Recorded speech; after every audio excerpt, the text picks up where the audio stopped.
Yo, how you doing, folks? Just doing a little mic check, so just bear with me 1 second, make sure it's coming through okay. And it is.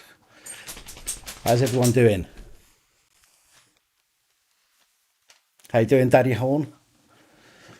Super Earther. Roger, how are you, my friend?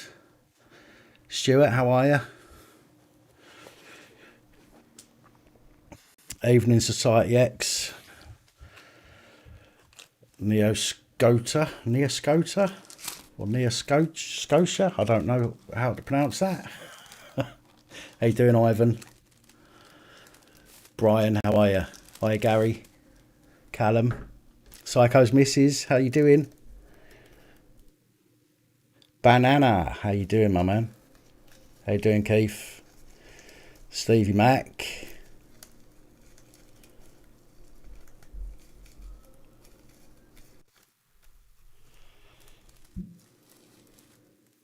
Jay, how you doing?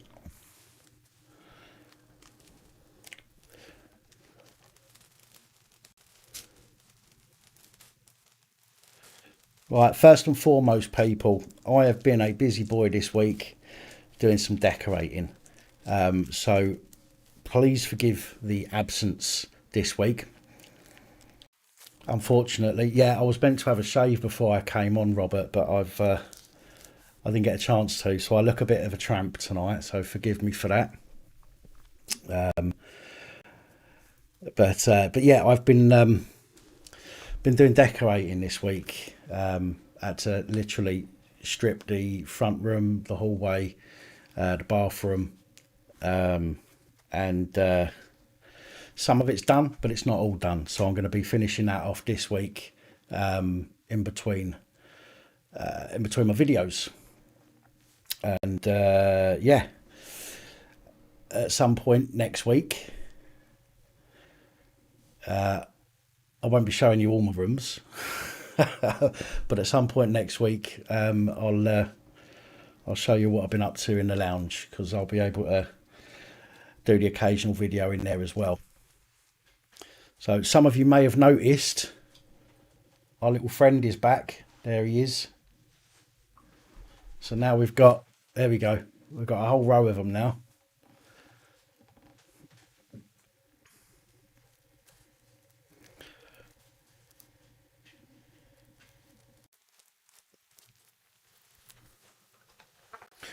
What? Oh, I can't even remember their names, to be honest. Hi, Jez. Real North Audit. How you doing? Graham Nut in the house. Hey up, Graham. I might just start calling you G. That's what my t-shirt says.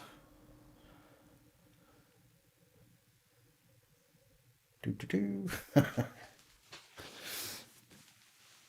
Oh. So, I'll tell you what, folks. This week, I have seen a side of YouTube.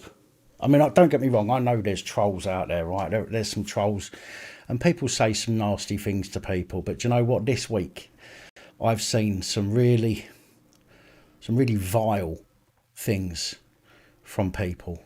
Some people that watch this channel as well and comment in the comments. And I'm genuinely disgusted at how some people can treat other people. Now, I don't think that I've ever said anything horrendously bad to people that watch this channel. Most of the things that I say are against those sick members of society that do bad things. But I don't go out of my way to say horrible things to people. And you know what? I've been called out this week. I've been called a liar this week. By somebody who removed a video in order for me not to prove that he was lying, who then went on and bullshitted about me behind my back, thinking I wouldn't get to hear about it. And I've been watching some live streams, and as I say, I'm genuinely disgusted at the way that some people are towards other people, and it really has shown me a side to some people. In fact, I've got a list of I've got 4 people written down, and if they come in this chat, they'll be booted straight out, because I'm not going to have that kind of thing. Yes, I agree with free speech, but what I don't agree with is targeting people, harassing people. Do you know what I mean? And that kind of thing is not on, and I won't have it on this channel. By all means, argue, call each other fucking idiots if you need to, because you don't agree with each other. That's entirely fine. Do you know what I mean? But when people go on and on and on and on at the same person and bring up personal stuff to try and berate them, and you know, and generally be abusive to them, it ain't on. It ain't on. You know, I thought that people that watch this channel, for example, generally, yes, there's a few that watch this channel just because they purposely don't agree with what I have to say or what I have to do. But the majority of people are here because they agree with, you know, highlighting the bad things in society by the people that are supposed to be the good in society. But yet I get, you know, called out as a liar. And other people who, and I've got to say, as far as I'm concerned, have never said or done a bad word against anybody. If I see them do it, then I'll call them out on it myself. But I've never seen some people be horrible to others. But yet they've been ripped to shit on other people's live streams, and I'm disgusted. I really am. We will be doing a phone in shortly. We will be opening the phone lines in a little while. Again, if there's anybody out, you know, if there's anybody out there that doesn't agree with what I do or what I say, or if you don't agree with it, you know, if you just don't like me, if you think I'm a cunt, give us a ring. I don't mind discussing it with you. You know what I mean? We've done it on Wednesday. I called somebody out. I didn't go mad at them. I didn't start calling them names. I didn't do any of that. You know, I can remain calm and I can have a discussion with people, even people that don't like me. And I can still hold my head up high, knowing that I can do all of that without lying. Whereas some people feel the need to have to lie about others or about what they've done. So,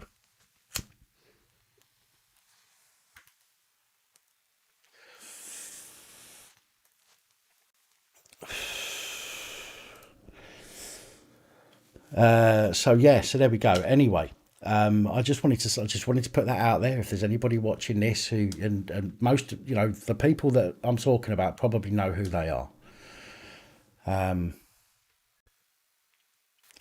I think you're disgusting, to be fair. So there we go. Anyway,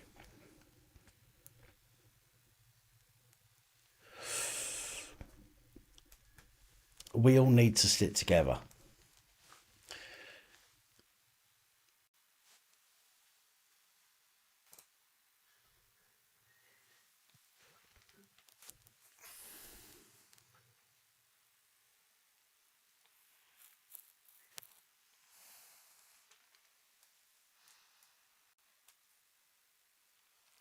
Do you know what, Raymond? I've made mistakes in my videos. I have made some mistakes, or if I've got the information wrong, I've always come back in another video soon after, and I've rectified it, and I've said I got that wrong.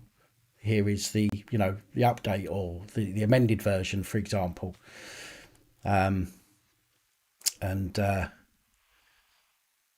I just think it's important to have, you've got to have some integrity, haven't you? If you get something wrong, apologise and move forward. No point in lying about it. No point in trying to hide it, because it always comes out in the wash, So, so there we go. Evening, Peter.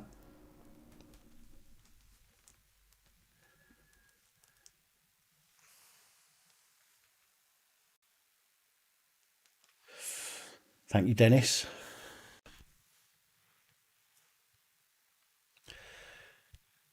Do you know what, Fergus? I like to think that there are some police that even sit quietly in the background that actually agree with the fact that I'm highlighting some of the bad. Because, if we highlight these people, then hopefully, eventually, the good cops might start to push through, and they might be able to, find the courage to speak up against the bad ones. Because I, for one, if a copper came forward and said, a colleague has done this, and this, I'd stand by that copper for standing up and speaking out. And I think those people deserve a pat on the back. I think any copper that stands up to the, to the disgusting behaviour that other cops do, then I would stand with them and I would back them.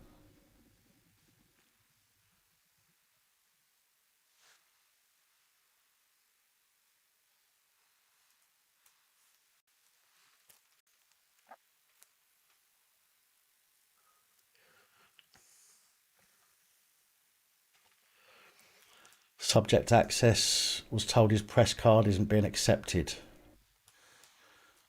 What press card did he have? Hello, Motty lad. Sorry, mate.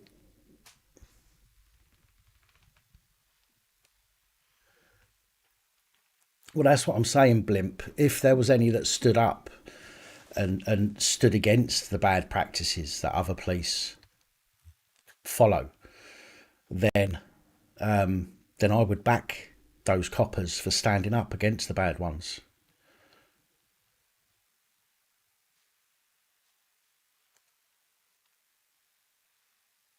English press for the English Democrats. Well, see, the thing is, though, Truth Crusader, none of the press cards mean anything anyway, really.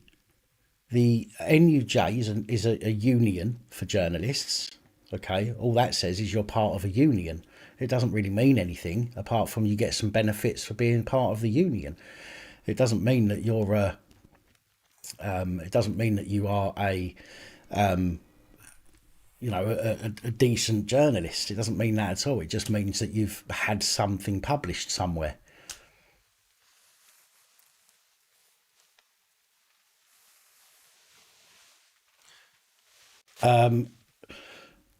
I don't believe the police can get your fingerprints. I don't believe they can get any bio data from you if you're arrested under the COVID regulations. I don't believe that that's part of it. I might be wrong, but I'm pretty sure that generally what happens is it's a bit like Section 50 of the Police Reform Act. Okay, if you fail to give your details, that is the offence. Okay, that means you can be arrested. You shouldn't be arrested under COVID regulations, as far as I can work out. They're non-recordable offences. So you shouldn't be arrested for it unless you fail to give your details in order to evade a fine. Okay.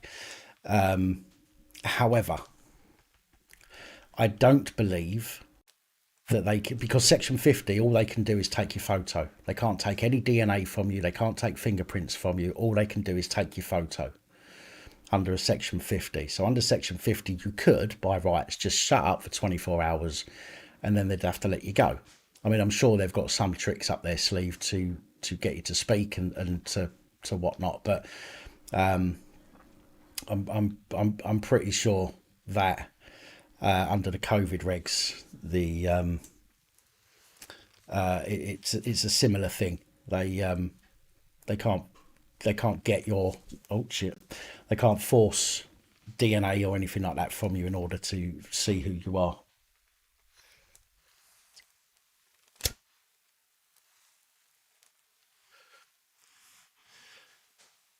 Michelle, if you get arrested and you fail to give your details in the street and then you fail to give your details in the cell, there's not a great deal that they can do. I mean, they could request. I mean, the only way they can get your DNA off you in order to identify you, as far as I'm aware, is with a court order.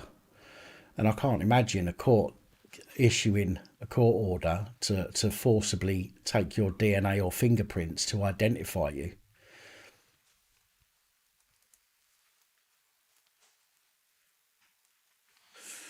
Well, your photo would go on the system to update any info they've got on you, and they'd probably put it through some kind of photo ID to see if they can find out who you are. What are you doing, Daisy?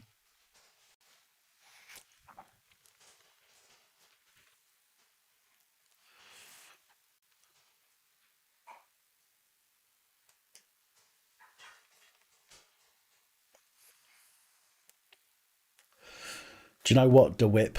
You're probably right there. I remember at school when they came in to do that as well.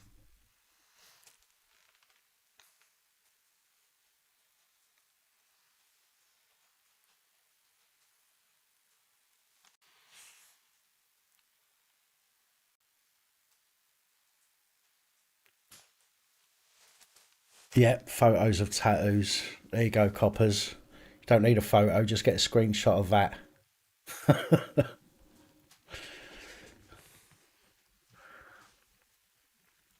How you doing, Fraser?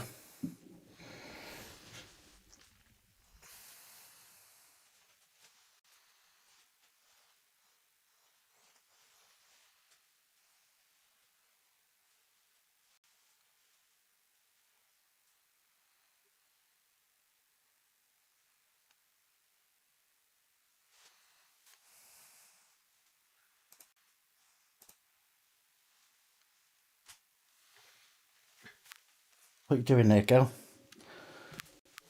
Come on, do you want to say hello? Say hello quickly and then you can get out. Hello. Hello. Hello.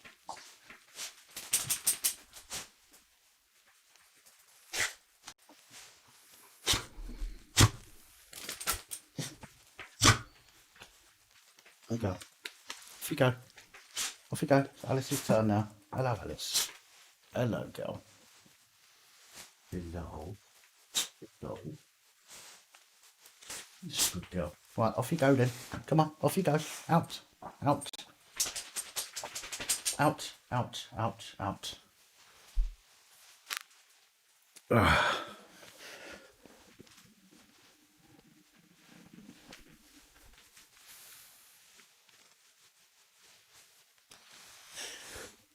Puppies, puppies.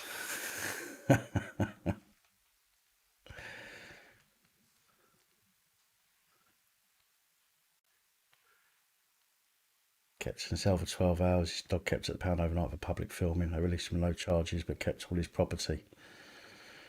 Yeah, it's the reason they keep the property is literally for to cause an annoyance to people. Right, that's it. That's all they do it for. They don't need it, so they're literally taking people's goods and holding on to it just to cause an inconvenience.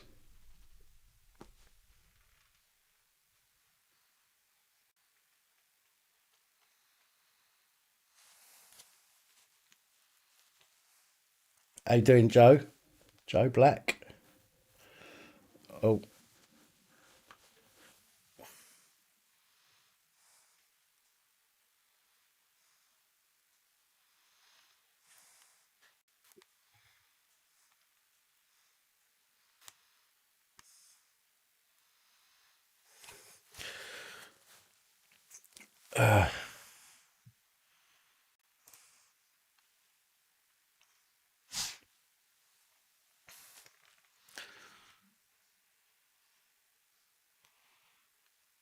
yeah, they had mine for a month or more, Graham, when I got arrested.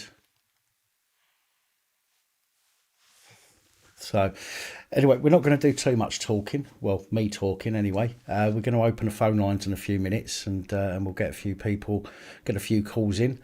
I think see if there's anyone out there. If there's any police out there watching that want to anonymously call in and have a chat, that would be interesting. Of course, I will be respectful if there is anybody like that wants to call in. I think it's interesting. I think it's important to hear from from the police.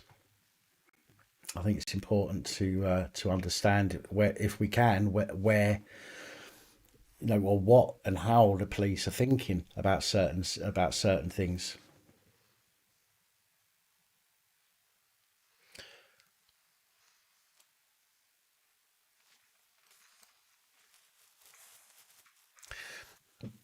Do you know what? Yeah, exactly, Jason. I don't do what I do because I want everyone to hate the police. I don't do that for that reason. Because the police are important and they are a necessity, and we need them.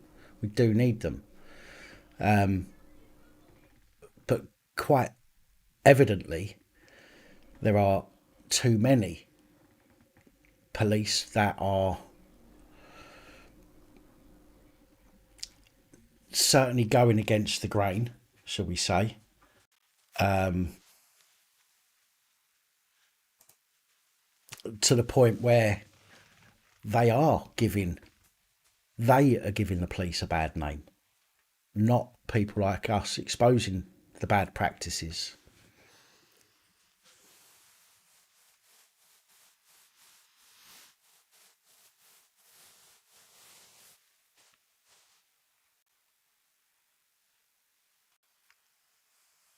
How you doing, Winston?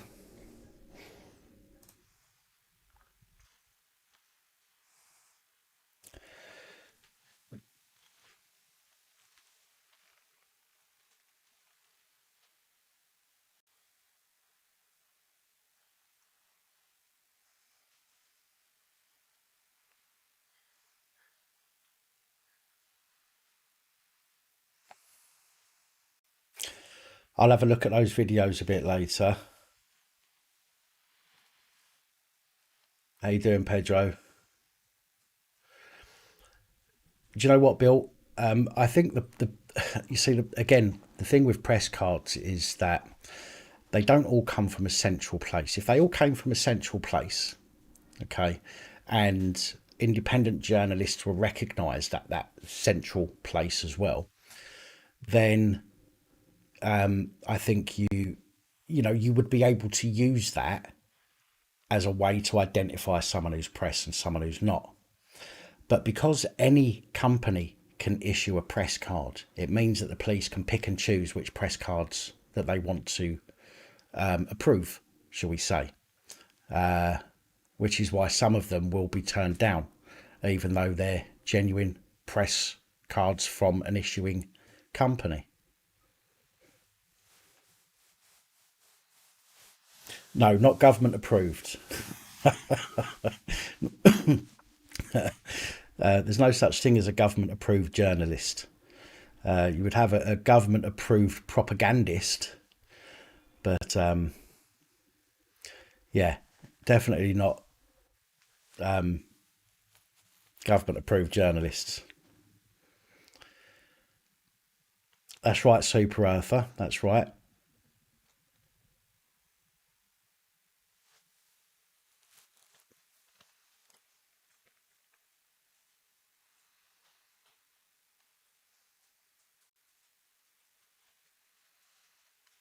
What do you mean? I must see the big picture, white cap.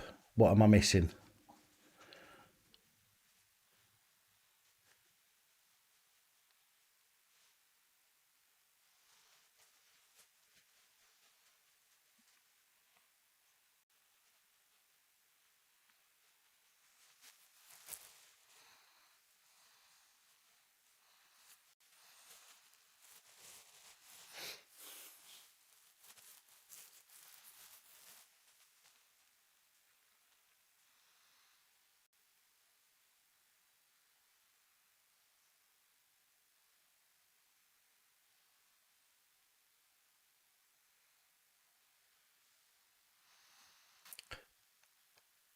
No, Rawley, you're still getting loads of spin with Hancock. It's. I mean, do you know what I heard earlier? I heard earlier. I think, or was it yesterday? The COVID vaccine. Okay, the COVID vaccine. Apparently, the people that are most susceptible may not be able to take the vaccine. Okay, the people that are most listen to this. The people that are most susceptible, so the people with underlying health conditions, may not be able to take the COVID vaccine. So everybody else that's not susceptible or least susceptible is being made or told to have the vaccine. But the people that are likely to die from it won't be able to take it. Does that make sense to anybody?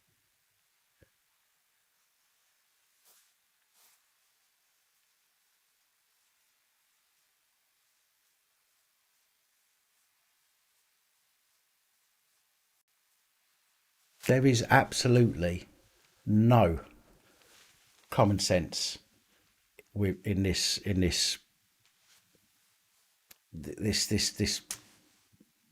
ridiculous dystopian. I don't even know what to call it anymore.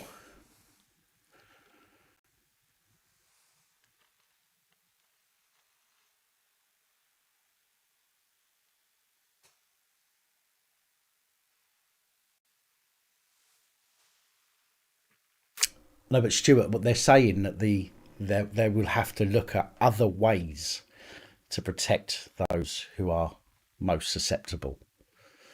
Okay, they've said that the vaccine is unlikely to help the most susceptible, so they probably won't get the vaccine at all. So the people that are likely to die are the ones that won't be issued anything to save them from dying. But the rest of us, who will probably live straight through it without, so much as a cough, maybe some people will get it bad, as with the normal flu. Then yes, there will be some people that may not get it as bad because of a vaccine. But why are people?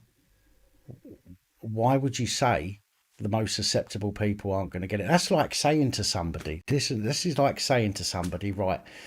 There's two people, right? One's got cancer and one hasn't. The cancer patient isn't going to get any treatment, but we're going to give the non-cancer patient treatment just in case they get cancer. But we'll leave the person with cancer to, die. It's madness, absolutely madness.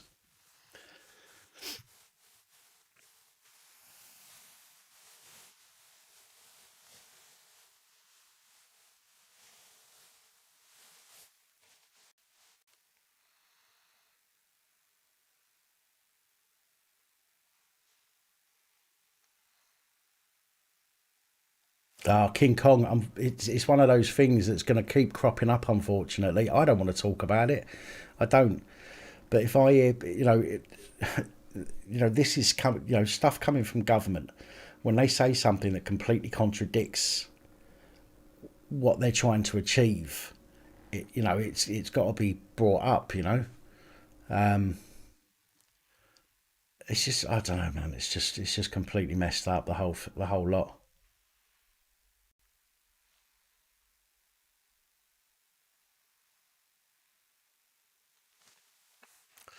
Right, I'm going to finish this coffee, then I'm going to open the phone lines for some discussions.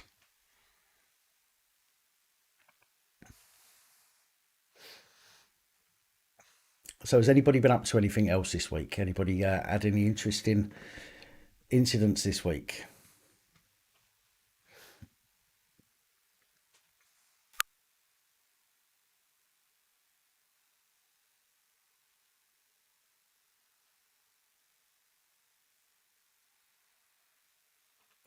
Yeah, but the thing is, Joe, but I get what you're saying. I get what you're saying. But let's look at the restrictions that they've put in place. They've put restrictions in place to try and save old people, and then they go and send old people back to care homes. Who, they send people with COVID back to the care homes to spread it between themselves. They say things like at 10 o'clock everybody's got to go home. Because that's what time COVID comes on shift. Do you know what I mean? Do me a favour.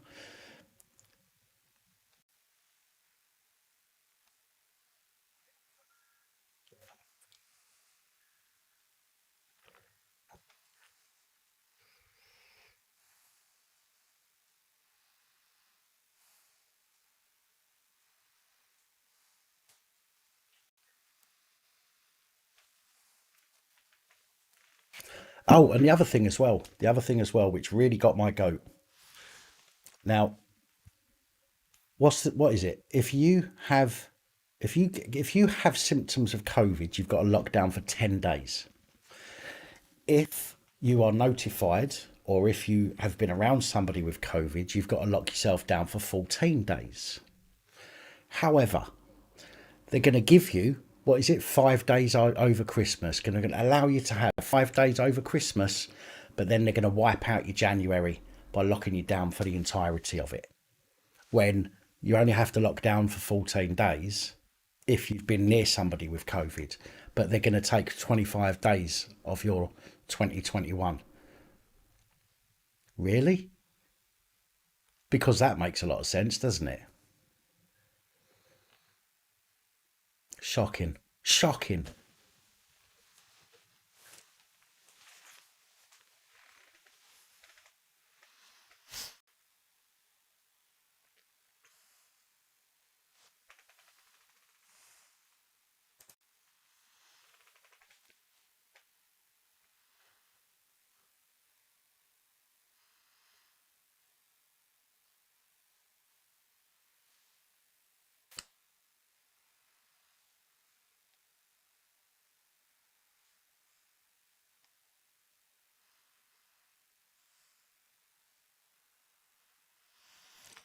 I genuinely listen. I'm not inciting anything here, but I genuinely believe.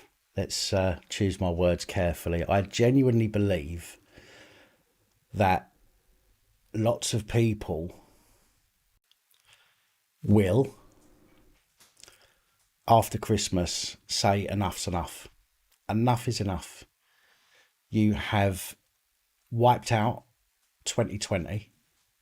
Okay, you've wiped out 2020. You are not wiping out 2021. Not happening.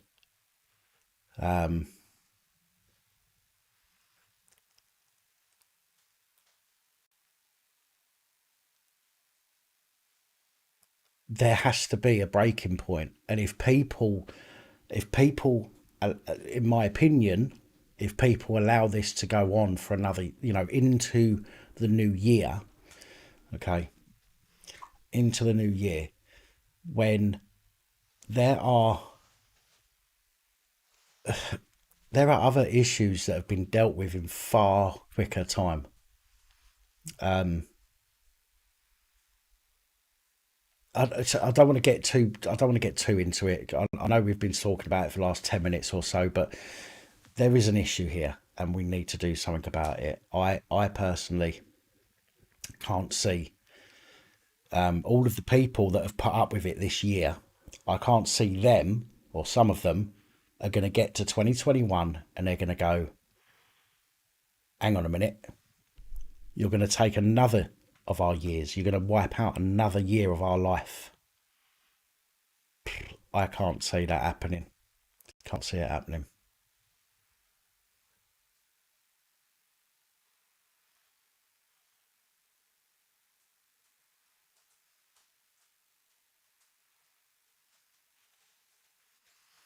Right. See, for me, I'm doing 2020 all over again. Fuck 2021. I'm doing 2020 all over again. And if I lose this year, which I don't think we will, but if I lose this year, I'm going to do 2020 all over again. I was 42 this year. Guess what? I'm having a 42nd birthday next year as well, because the government have taken a year of my life and I want to live that year. I don't want to waste that year. I want to live it.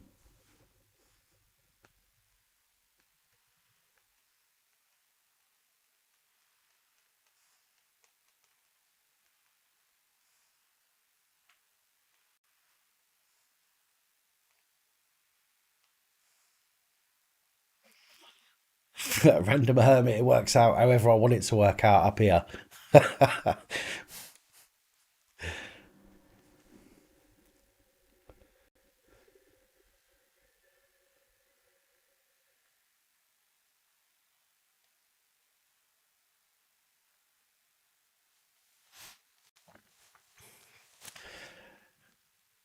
Decorating's going all right, thank you, Vic.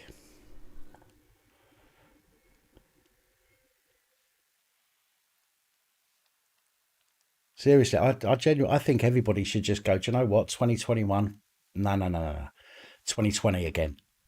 And we're going to keep doing 2020. All right, that will cause a few problems for people. We're going to keep doing 2020 until this gets sorted and we get to live a full year. Right, anyway, ladies and gentlemen, boys and girls, in his in-betweeners, let me open up my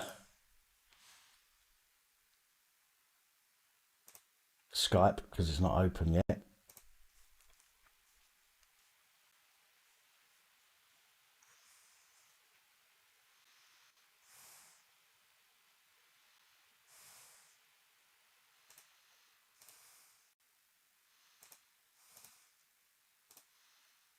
Oh, where is it?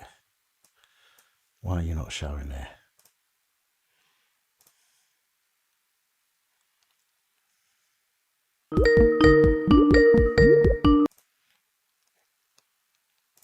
Right, guys, just tell me something. Could you hear that ringing then? I'll answer that call in just a second. I just want to make sure that people can hear it. Could you hear that ringing? Okay, it's just that it's not showing up on my thing. So I don't know how to change the tone. Right, we've got an incoming call anyway, so let's get this answered and let's start this. Hello. Oh, hello, Dan. It's King Kong. How you doing, King? How are you? Yeah, man, not so bad.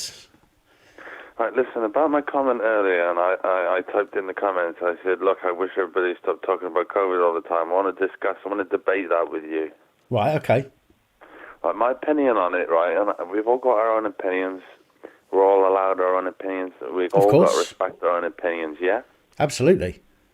Nobody's wrong and all that type of stuff. You know what I mean? Indeed. So what I've got to say is my opinion is that there is a virus, right? Yeah, I agree. I do believe that the Chinese government created it, personally. Okay. You know, I think like everything that happens, Dan, every time there's something big that happens, there's always going to be groups of people that have their own different views. You'll get the conspiracy theorists. You'll get the sheep. You know what I mean? There's different groups. Absolutely. And I find now that when you first started doing the call-ins, you had a completely different type of comment section. There was no COVID talk. It seems you've taken over the slack of somebody else's channel, and all the COVID conspiracy nuts are coming in here. But to be honest with you, I respect them because it's their opinion. and they're not wrong. But I do think the government's made mistakes, and I do believe they're hiding a lot of stuff from us. But I truly don't believe there's an agenda to kill us all. Well, I don't necessarily think there's an agenda to kill us all. There's no, in my opinion, there's no evidence to support that extreme. Excuse me. They definitely have lied. I think we all agree that they've lied and they've covered stuff up. I think we all agree that, well, the majority of people agree that the actions taken so far have been way over the top and way too late. And I personally, and I've always said this, I do believe that there is a virus. I don't believe that it's as bad as what was made out. I think we've spoke, and you've said that you think that the numbers are probably underreported, if I remember rightly. I think it's more of a serious virus than what people think it is, and I think that's the reason. That's the reason why this virus is becoming an issue even more so now. It could be an agenda of a government that's doing it to fund their own pockets and shut the businesses down, like everyone's saying, or there could be the innocent side of the coin, where there is genuinely a pandemic going on, and it's nobody in human history that's alive right now has ever dealt with a pandemic. Nobody on planet Earth has dealt with a pandemic. They weren't alive then. Well, they've not dealt with anything that has been as widespread as what this has been. When was the last pandemic done? Well, the last thing I can remember, and I'm not sure if it made the grade of a pandemic, but it was like the Ebola thing. Yeah, no, it's the last thing I can remember. That was an epidemic within Africa. It wasn't widespread. No, I could be wrong, but I think the last pandemic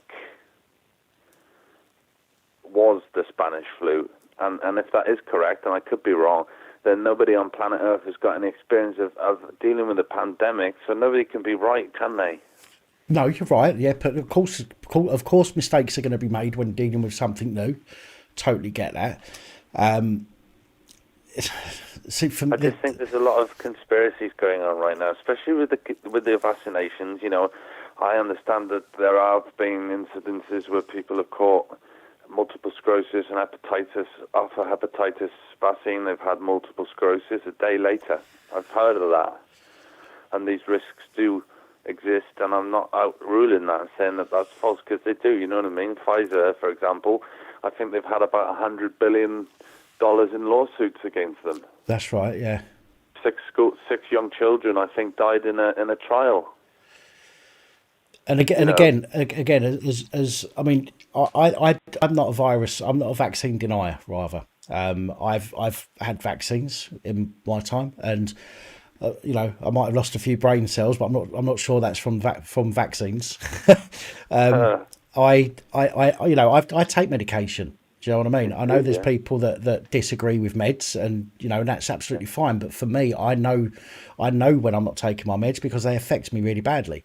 So right. I have to take those meds in order for me to be, to have a normal day.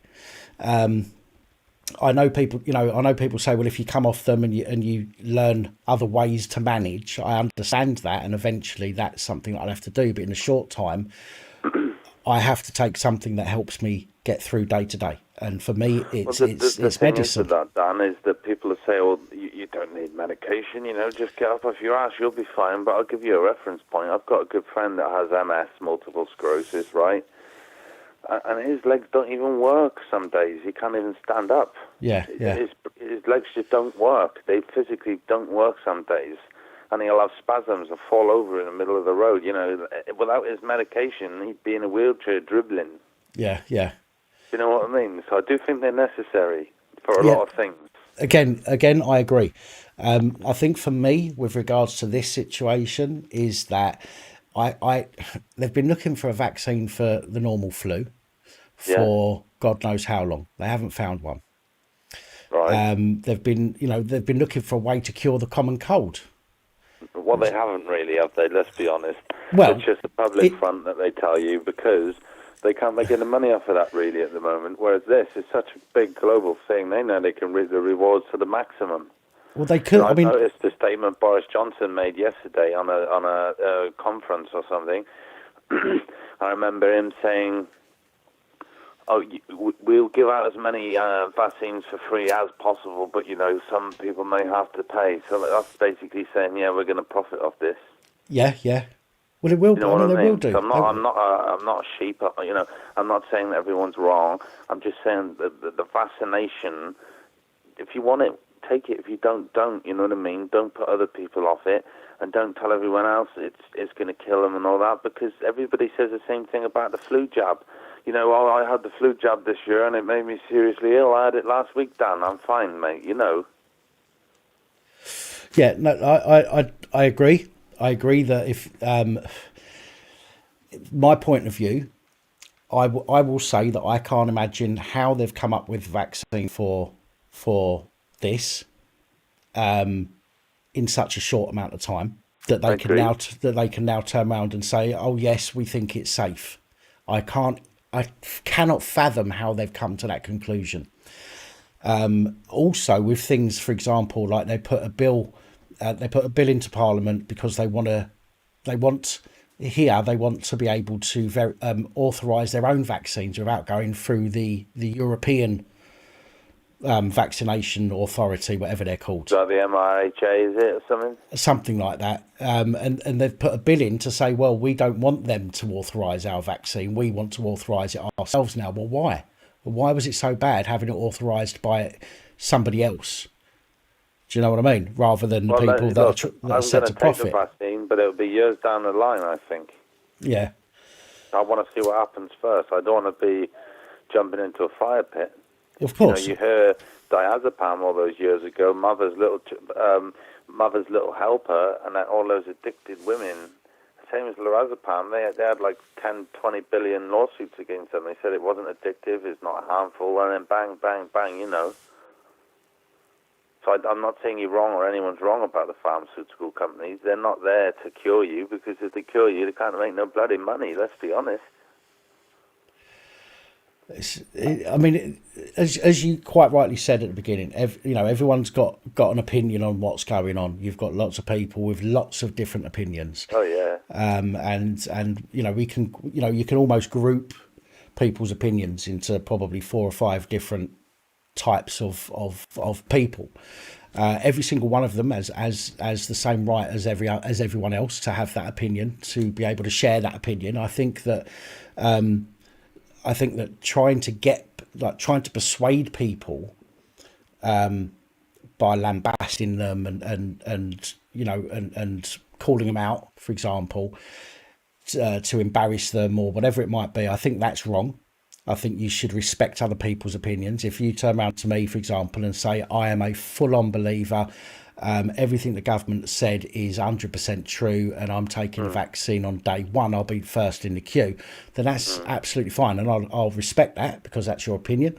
We might not agree, but I will completely respect your opinion. I wouldn't try and change your mind, just as I wouldn't expect you to try and change mine. But we can still share opinions on that. But does it not do your head in when every single conversation in your life is just completely absorbed by COVID-19? It does, yeah, absolutely, it does, absolutely. There's nothing in life anymore. I can't even go in a shop without somebody doing something or talking about it. True, absolutely. And it just sends you nuts, mate. It just sends you nuts, and it makes you fucking fed up of it. You just don't care about it no more. Fuck it. I don't, I'm fed up. Do you know what I mean? And this is part of the... You can't stop that, because that's the world. You know what I mean? They've got a right to do that. Yeah. I think this is part of the a lot of people getting depression at the moment, because it's in their face all the time, and there's you're getting people with these conflicting arguments, and their minds all over the place because they don't know what to believe, they don't know what to do, they don't know who to trust, and it's causing people an awful obviously we know there's a rise in mental health issues at the moment. That's not going to be the only problem. We're going to see deaths occurring into next year or from next year onwards from multiple various other illnesses because of this COVID. And then this COVID, even when this is over, even when they turn around and say, guess what, COVID doesn't exist anymore, which isn't going to happen, by the way, I don't think. But if they turn around and said COVID is gone, we've eliminated we'll it. be back to normal by spring. Well, we'll still be hearing about COVID in 2 or 3 years' time, where people are still dying because they weren't able to get their treatment for 2 years. You know what I mean? So it's not something that's going to be forgotten about anytime soon, or the subject matters aren't going to change for a long time, unfortunately. No, but I think, like you say, though, I do think there's going to be some type of civil unrest. I think people are already at the edge of saying "fuck you" to the man, and just revolting. Yeah, I think it will. I think at some point it's going to. I think people are going to snap, and the longer it goes on, the more people are going to. Their views are going to change, and they're going to. In my opinion, as I said earlier, I think that more people are going to turn to the point and go, well, look, I'm not doing this anymore.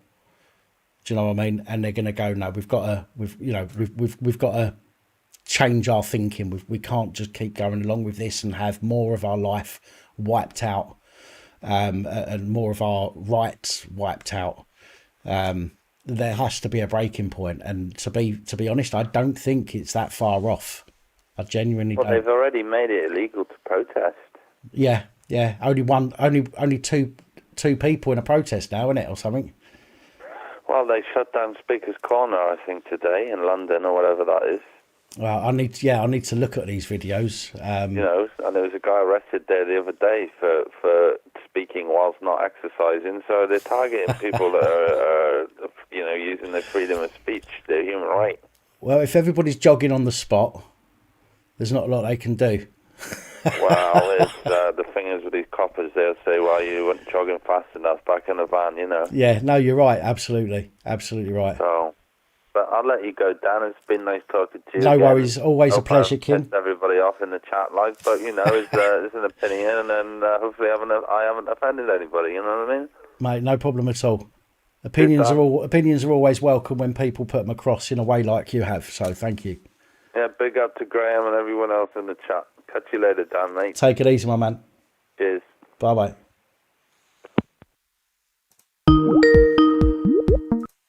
Hello. Take it easy, my man. Cheers. Bye-bye. Hello. How you doing, Dan? It's Scott. You all right, mate? Hello, Scott. I'm good, thank you, mate. Right. I don't know where to start, Dan, my brother from another mother. Lovely caller, bless him. But it just opens up my eyes to the severe trouble that we're in. Yeah. We are a year into this, Dan, and the side room, and my brothers and sisters in the side room, okay? We are a year into this. And it started with a mask. And it's gone from you can't cuddle. Yeah. And you can't kiss. And you need some rubber gloves. And now a plastic screen in front of Nissa's counter. Yeah. And now you can't get your elderly patients out of the care home, which are your family, which is inhumane. Yeah. And you can't take them home without being arrested. And you can't sit by the side of the bed and watch someone pass over that you love that's leaving this earthly world to go home to heaven, because the police will drag you off kicking and screaming because of COVID. Yeah. It has got to stop. Oh, don't forget, COVID you can't don't forget, Scott, you can't say goodbye to them at the graveside either. Let's not forget that one. No, of course, Dan, and thank you, my brother. That's so barbaric. Yeah. What gives these people in their false positions of power to tell us good human beings, Father Jesus' children, how to live our free will earthly life? Who do these false positions of power in government and police that us brothers and sisters have put into power, who do they think they are to tell us you can't see your nana off? Yeah. Your granddad, your brother, your sister, your auntie, your niece, your nephew. Absolutely. Suicide's gone through the roof, Dan, because of this COVID. Mental health's gone through the floor and up through the roof. Everybody's suffering depression, anxiety, or some sort of mental health now, and I do mean everyone. Yeah. Okay?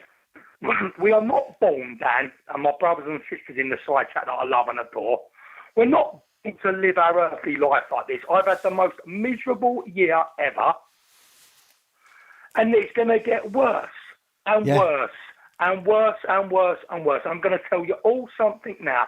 This is a lie. And I don't care who pulls me on it. It's an outright lie to change the world order of how we live our earthly life. They want control. COVID is backward. It's a backward lying illness. Yes, we've lost some terrific human beings to illness. Of course we have. Some have passed home to heaven. Some that are not good have gone to hell, I can assure you. Yeah. And there will be always, while we're alive and breathing, human form that passes. Always, daily, on a daily basis. They're making up these numbers with COVID. That's a fact. COVID backwards is DIVOC. D-I-V-O-C. Yeah. It stands for devil is violating our country. And it is the work of the devil. It's satanic, isn't it? Do you want to live the rest of your earthly life 30 years? What a 40 DIVOC. years? A DIVOC is actually an evil spirit as well, isn't it? So.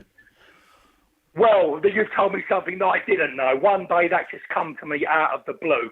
Yeah, lying on my bed. This is Jewish belief. They have what they call a DIVOC box, which is where they olden days, I suppose, more than now, which is where they were supposed to trap evil spirits. Well, there's something and I don't lie, Dan. You know I'm a truth speaker. That's something I never knew. But it come to me like bolt of lightning. You know, Scott, this is DIVOC, devil is violating our country. Yeah. And I just feel that, and it is happening, guys. And I am very religious. It has got me through some very dark times with my personal earthly life. But I'm telling each and every one of you that I love and adore, whether I've met you in person, which I've not, or whether you're my friends that I have met in person of 10 and 20 years, we are in serious trouble in this country, if not this whole world. And I do mean serious. This is a real serious attack on this country and world, a real serious attack. This ain't just about government and their satanic rules now, they're controlled by the devil. If you think anyone in government that can't have the ability to say this isn't working, that speaks volumes to where their soul must be then, because they can't have it attached to their body. How can anyone go, this is really brilliant what we're doing, look at all the suicides that are going on, but at least we're keeping people safe from COVID. Yeah. Yippee! Let us live our life, okay? Because a little flimsy mask, right, isn't going to stop any germ if it wishes to attack you. No, of course not. I've said this from the beginning. Even if you lock yourself down in your house, even if everybody locks themselves down, apart from the key workers, okay, you are going to get deliveries from the store. You're going to get deliveries through the post. You're going to get all things coming through your letterbox. You're going to get, all of this stuff. It only takes somebody to cough accidentally near the fruit and veg in the Tesco's, and then a picker comes round and packs it and brings it to yours. You take it out, you've got it. Do you know what I mean? It is going to get you wherever you go. It's going to get you. Do you know what I mean? So, and Dan as well, my brother, and the guys in the side room that I respect. You watch someone with a mask if you're shopping. They touch their mask a million times, up, down, up, down, up, down, up, down. Yeah. Out with their mouth for a bit of oxygen, back up with their dirty, filthy fingernails. Yeah. Because whatever you do with your hands, they always pick up germs under the fingernail. There is more germs on them masks than on a toilet seat. And they're littered everywhere. I see one on a bus the other day, more than one. I see one in the street. What are we doing? When are we going to stand up, Dan, all of us, and go, enough is enough now. You don't tell us what to do anymore. Well, you've got dog shit bins, haven't we? But yet COVID masks are being dumped on the floor. Dan, they've known about this for a long, long time. And I can assure you, and every word I speak's the truth, the whole truth, and nothing but the truth, so help me God.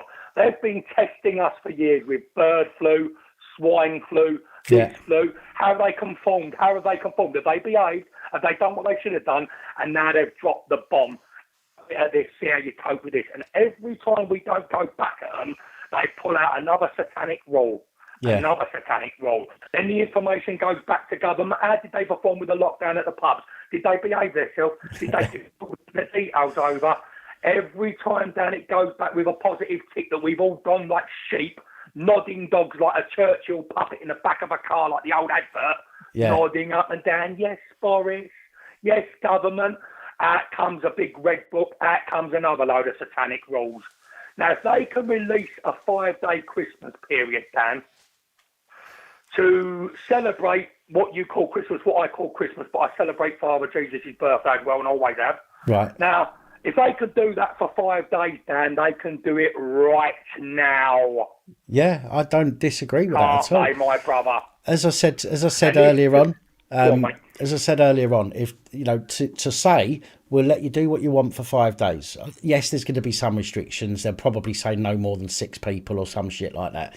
But those 6 people, okay, you may get to, because you've got to decide where you're going to go. So you may get a husband and wife. Husband goes to his parents' house. Wife goes to their parents' house. Okay, then they come back.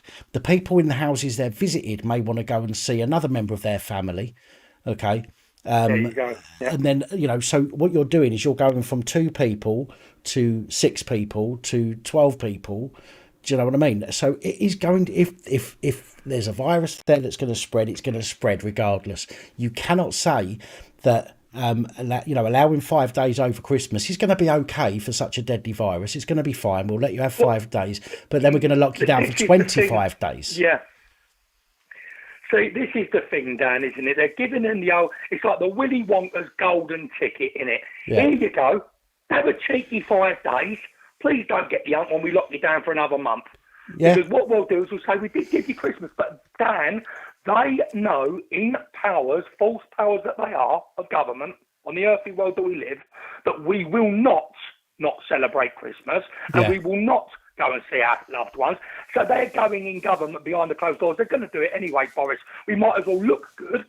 Yeah. Give them the 5 days, because they're going to do it anyway. Give them the 5 days, and then we come out of it like we're Superman, we're winners, we've helped them out. And then come New Year, we'll lock them down again, and we'll just kindly remind them what we've done for them all. Yeah, exactly. Well, we need to stop. That's what they're going to do, Dan, and they're going to bring in another load of satanic rules, and you can bet your life, my brothers and sisters, they'll come out with, oh my God, it's really bad in January, please this, please that, and it'll go on for another year.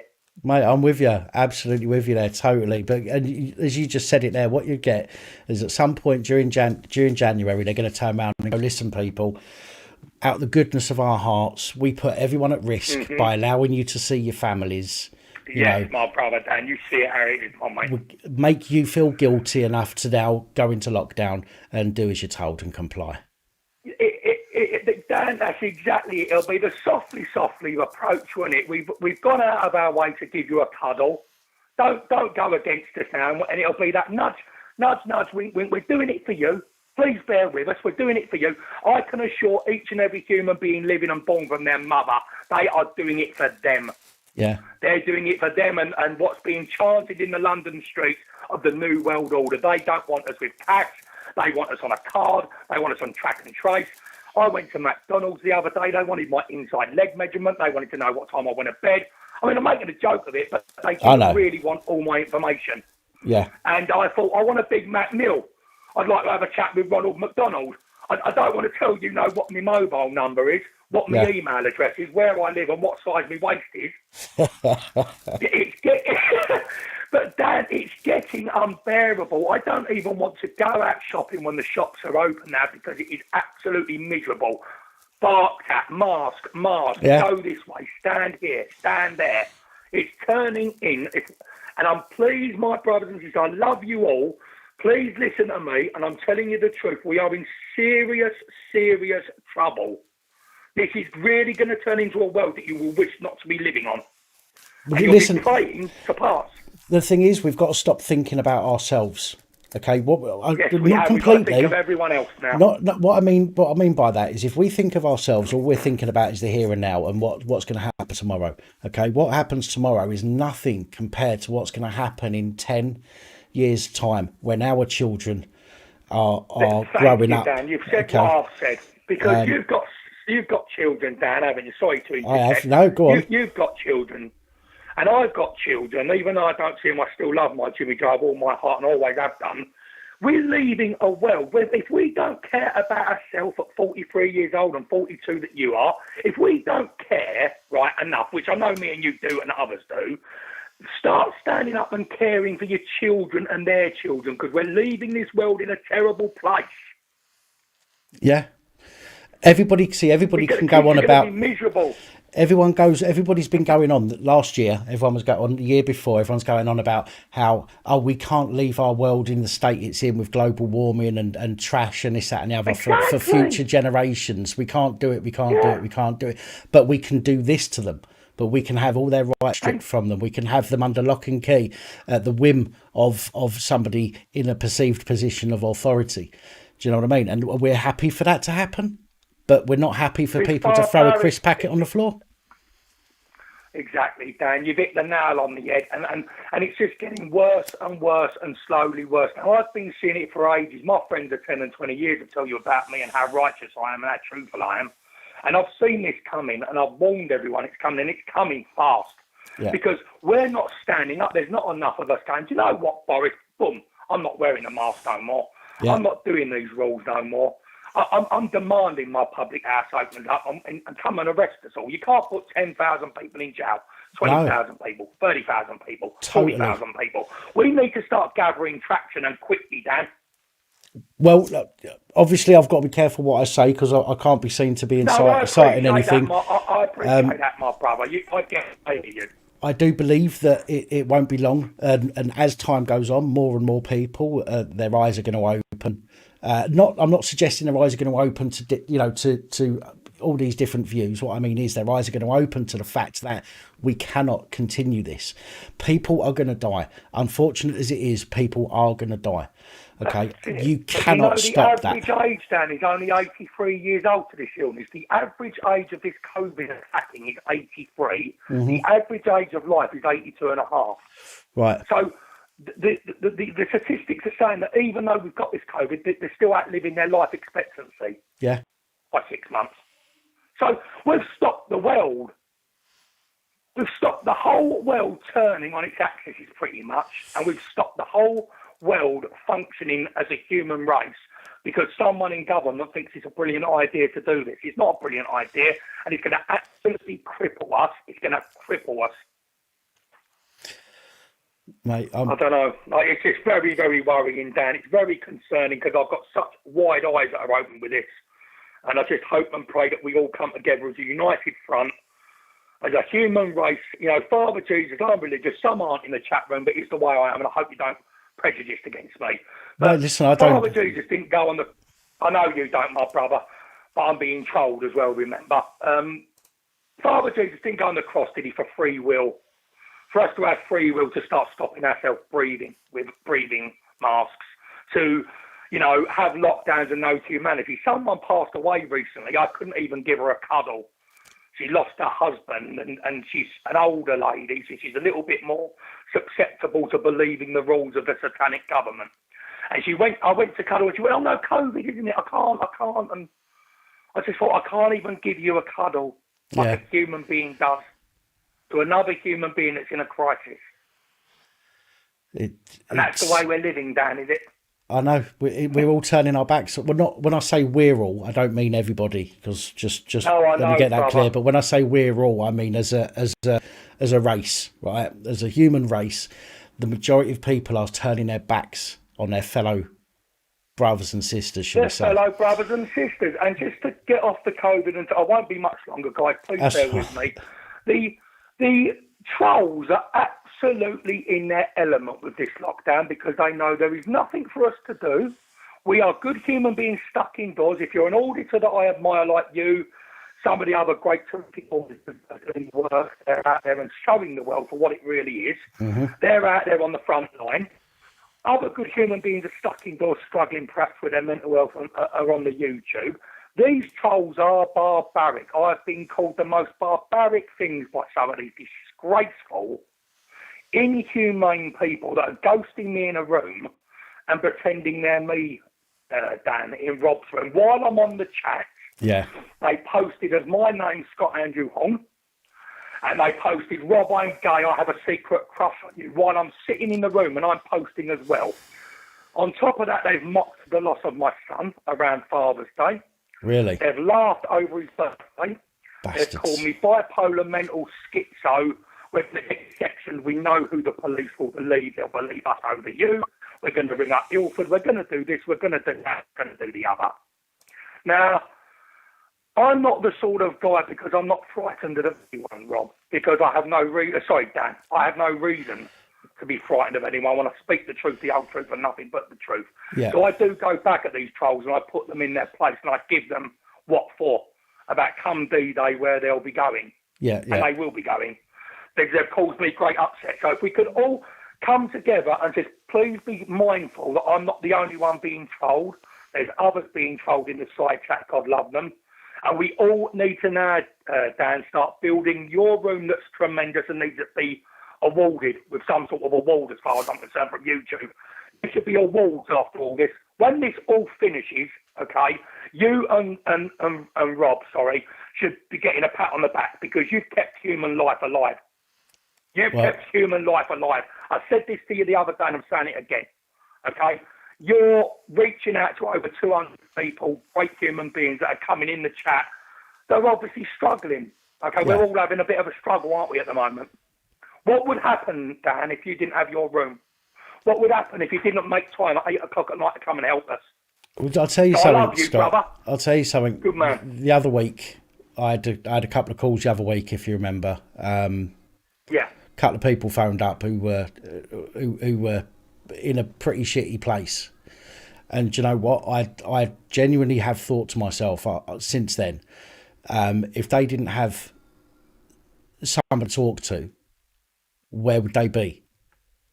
Do you know what I mean? I told you the truth last week because I don't like that, and I told you you've saved lives and you don't even know it, which is why your children, when you said to me, and it broke my heart because I feel the same with regards to Jimmy Joe, when you said you've lost your kids and you feel awfully embarrassed at times, you haven't got nothing to show them, and I told you last week, you are a legend, brother Dan. You are a legend, my brother, and you've done more for the human race than most do. You're out there, you're putting yourself last, you're being selfless, not selfish, a bit like what I am. I'm very selfless. I'm not a selfish human being. And your kids, I want them to look at you like Superman because you have saved earthly life without a shadow of a doubt. Same goes for Rob. So God love the both of you and your families, and God bless both of you and your families because I absolutely, I admire you, my brother. And I mean every word that comes out of my mouth on Father Jesus' name, amen. Thank you. I don't know what else to say. Thank you. I You do. can't, because you just nailed it, haven't you? You said 2 or 3 people rang you the other day. So what I said on the chat room come true. They've rung you up and to say, look, you've done more for us than what anyone else has ever done. The Mental Health Act, the police, society, you. So big pat on your back, my brother Dan. And when this is all over, I don't care. I'm travelling up, we'll have a beer, mate. Same goes for Rob. Sounds like a plan. All right, and I'm going to love you and leave you to let the other guys and girls get on board. But thanks for listening in the chat room. I don't watch the chat when I'm on the telephone, by the way. I just talk. I can't multitask. I'm not a bird. I ain't got those skills to multitask. I can only do. I'm a typical man, Dan. It's one thing or the other. It's a phone call or a tapping on the old tablet there. Yeah. But much love to you and much love to everyone in the side chat. And I wish you a lovely night. I'll come back on the side chat now. Let someone else get on the phone. All right, my man. You take care. Thank you again. Yeah, Andrew. Lovely to talk to you again, Dan. Thanks for taking the call and much love. Ta-da, All right, man. Take care. Take care. Ta-da, mucker. Ta-da, mucker. I always never know what to say when people say stuff like that. Not that it happens all the time, mind you. But, you know, respect to you, Scott. Thank you. I appreciate the kind words. I don't know. I think I get a bit embarrassed as well, to be fair, at times. Because I don't, you know, I don't feel like I'm putting myself out. I don't feel like I'm putting myself in a situation to, you know, purposely do stuff to help other people. I just I just come on here and just do what I do. Do you know what I mean? And we have a chat, and especially since this whole thing started. I mean, these live chats, live streams that I do. Let me just turn my ringer off for a minute so I don't get interrupted.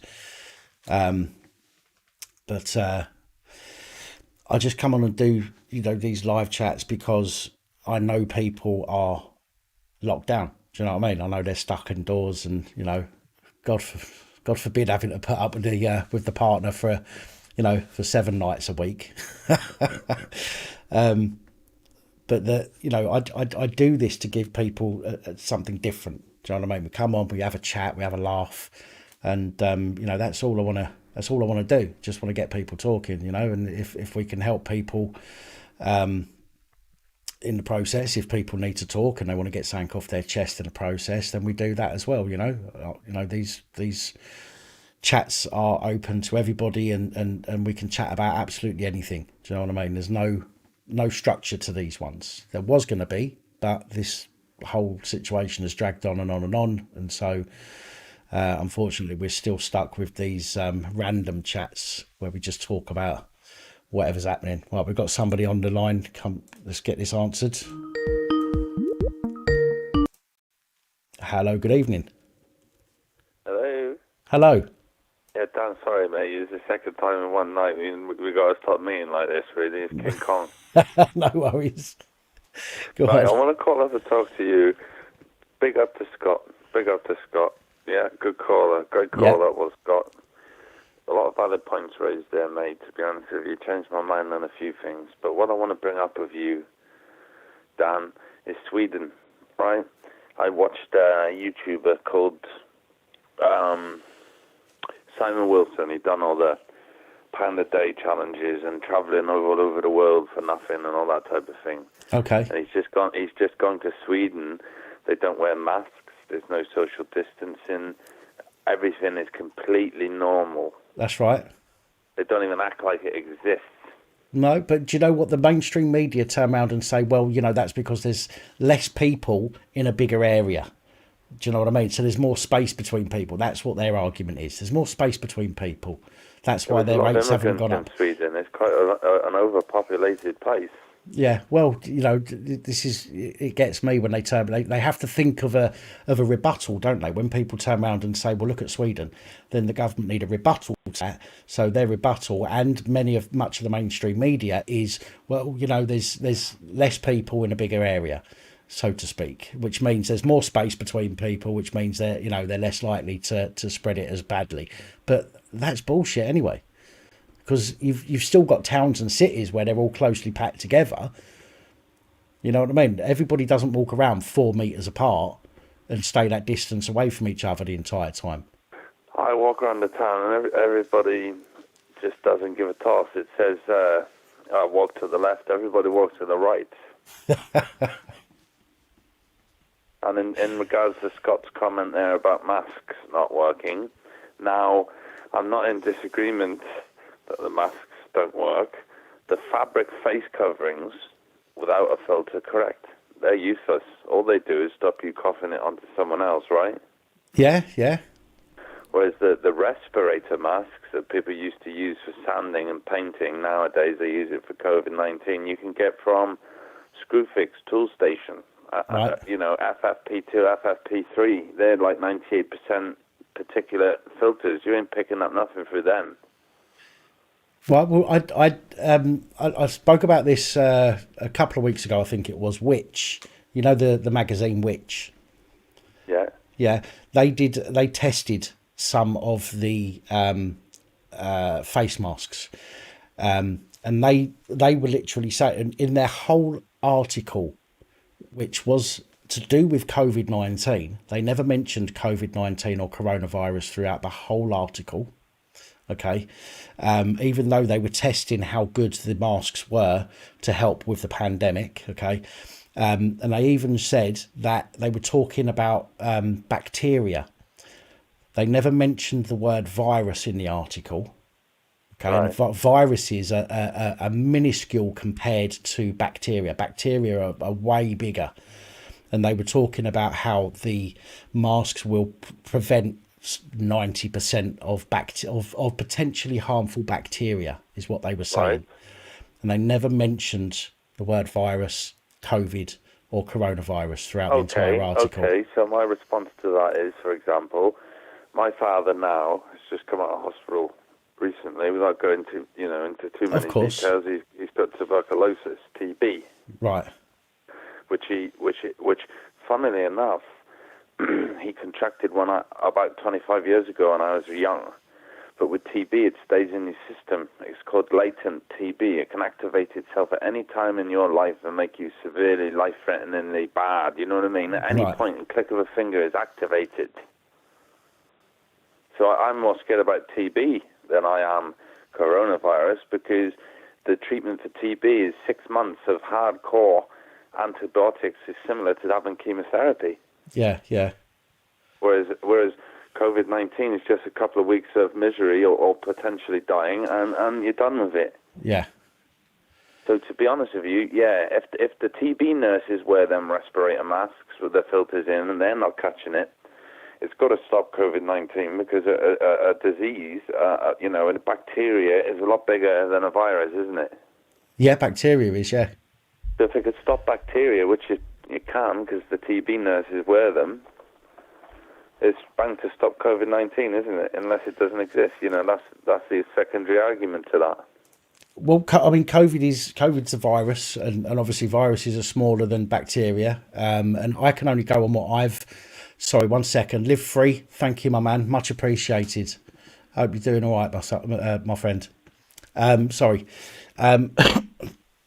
Yeah, you've obviously your viruses are smaller than your bacteria. Again, I'm not arguing with you. I can only go on what I've read and what I've researched.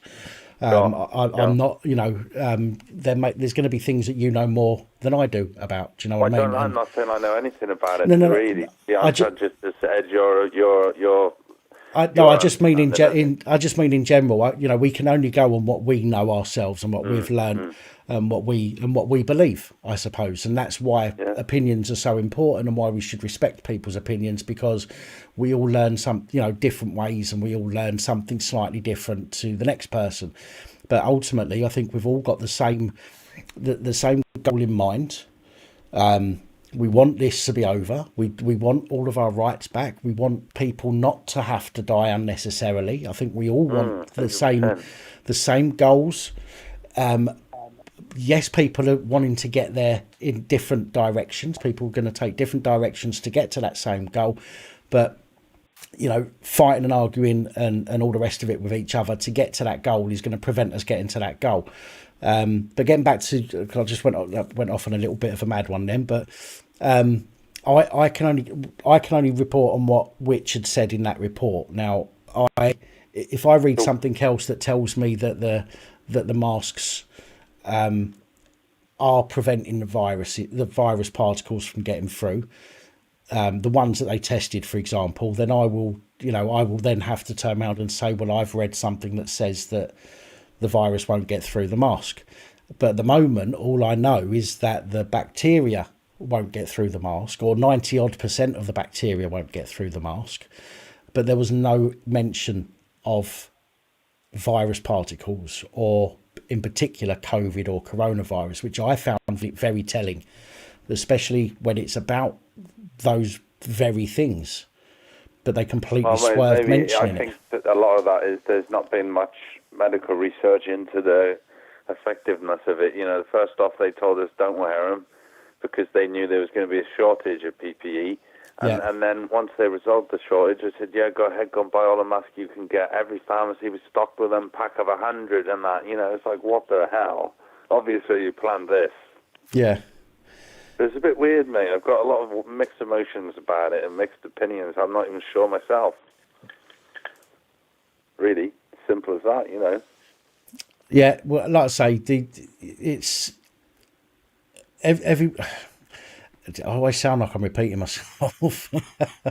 Not to you, I just mean in general. I think that everybody, again, they have to decide where they want to be. Well, that's what this show's for at the moment, because everybody's got a call with an opinion on it, so maybe I'll form an opinion at the end of the show. Who knows? Yeah, but everybody needs to think very hard about where they want to be in the next year, 3 years, 5 years, or whatever. And if if you haven't caught it by now, in my opinion, the chances are you've either had it but had no symptoms, or you're not going to get it. Well, that's what I thought, but I don't want to jinx myself, Well, after almost, we're just shy of a year since this whole thing started. Because it was I believe the UK was supposed to have been told in December or something like that, although they probably knew way before. It was going around in October, wasn't there? Yeah, well, this is what I mean. So this has definitely been ongoing for a year at the very least. And if it's as bad as people were saying, if it's as bad as we were being led to believe, then everybody should have had it by now. Well, they reckon everybody's going to get it, don't they? So, it's just a case. I think we're just going to have to wait and see what happens next. But I genuinely think that people are going to turn around very, very soon and say, look, no, not anymore. Not anymore. You're not stopping me from saying goodbye to the, to the next person that dies in my family of an unrelated illness. God forbid, but you're not going to prevent me from seeing off my parents in a care home. You're not going to prevent me. Well, here we go then. Saying Okay, then I to agree them. with you 100% there. I'll go back to my recent experience with my dad in hospital, right, with TB. Yeah. They wouldn't let me go in. I had to drop all of his stuff up at the main entrance. Security guards, like 6, 7 security guards on every entrance of this place. Absolutely sickening. And they won't let you in for no reason at all, unless like somebody's critically dying of something. You can't go in. And I said, well, what are you hiding? If you're not letting me in to give my father, or at least drop it outside the door or something, what are you hiding from me, mate, really? What's actually going on? And then he threatened to call the police on me and all that type of stuff, so I buggered off. And then I later found out that they tested my, because with TB you've got to be tested 3 times, 3 swabs to make sure it's actually positive, because with COVID they take the first test and take that as a result, wouldn't they? Yeah. Or with TB, you have to be tested 3 times. So the second or third time, he came positive. By then, they had already moved him out of a private room and put him on a ward around everyone else. They put him on a ward with TB, which is a highly infectious disease. Yeah. So they don't give a toss about if you're getting corona or not, mate, if they're putting that on the ward. But it's still not even in the top 10 of the biggest killers at the moment. But what I don't know what it just does you nothing, doesn't it? You just think to yourself, oh my God, when will it end? When will all of this stop? Like, what I can say is 100%, if my dad was seriously ill or somebody I cared about was seriously ill in hospital, dying, mate, there'd be nobody on this planet who could stop me going in there. Mate, I'm with you. You know what I mean? They'd have to seriously arrest me, and they'd be fighting me all the time. I just, you know what I mean? That pure passion. So yeah, okay. Well, I'll let you get to it, Dan, mate, and I appreciate you listening. No worries, always welcome. Cheers, mate. Thank you. Take care. Bye-bye. Right. Now, I know somebody else is trying to get through at the moment. Obviously this channel is, these live chats are to speak about anything and everything. I'm hoping we get a copper phone up at some point. Hello, good evening. Hello. Hello there. Hello. Hello. How are you? I didn't think you was going to phone. When have I ever let you down? I wanted you to do me just a little demonstration. You know how when you were talking to Kong there? Yes. If you could put your hand up again at the screen, right, and show us how big a molecule is, how big the COVID is, right, and then how big a bacteria is. Could you do that again? Oh, well, it's like that. Something like that. So see, ladies, guys, this is what guys are always telling you all the time, and they wonder why women can't fucking reverse park. You know. I'm sorry. As soon as I saw that, I thought, "Yep, that's it. That's why they say that women have issues." Well, do you know, because the guys are always lying about the size. I thought this conversation was going to go in a completely different direction then. No, honestly though, I mean, it's true. They say on the side of the box, these masks are not fit for COVID purposes. Yeah. Unless you're wearing a fucking hazmat suit, they're going to get through. Nobody's saying it's not a real illness, but it's 24th in the top killers in the UK. Yeah. The top 23 didn't shut the country down. No, of course they didn't. So why this? That's why it's been planned. And it wasn't anybody eating a fucking bat in a market. It was no way. That was all, somebody was caught. There was a guy over there that was caught and silenced because he came out and said that he'd seen that it was being manufactured over there. Yeah.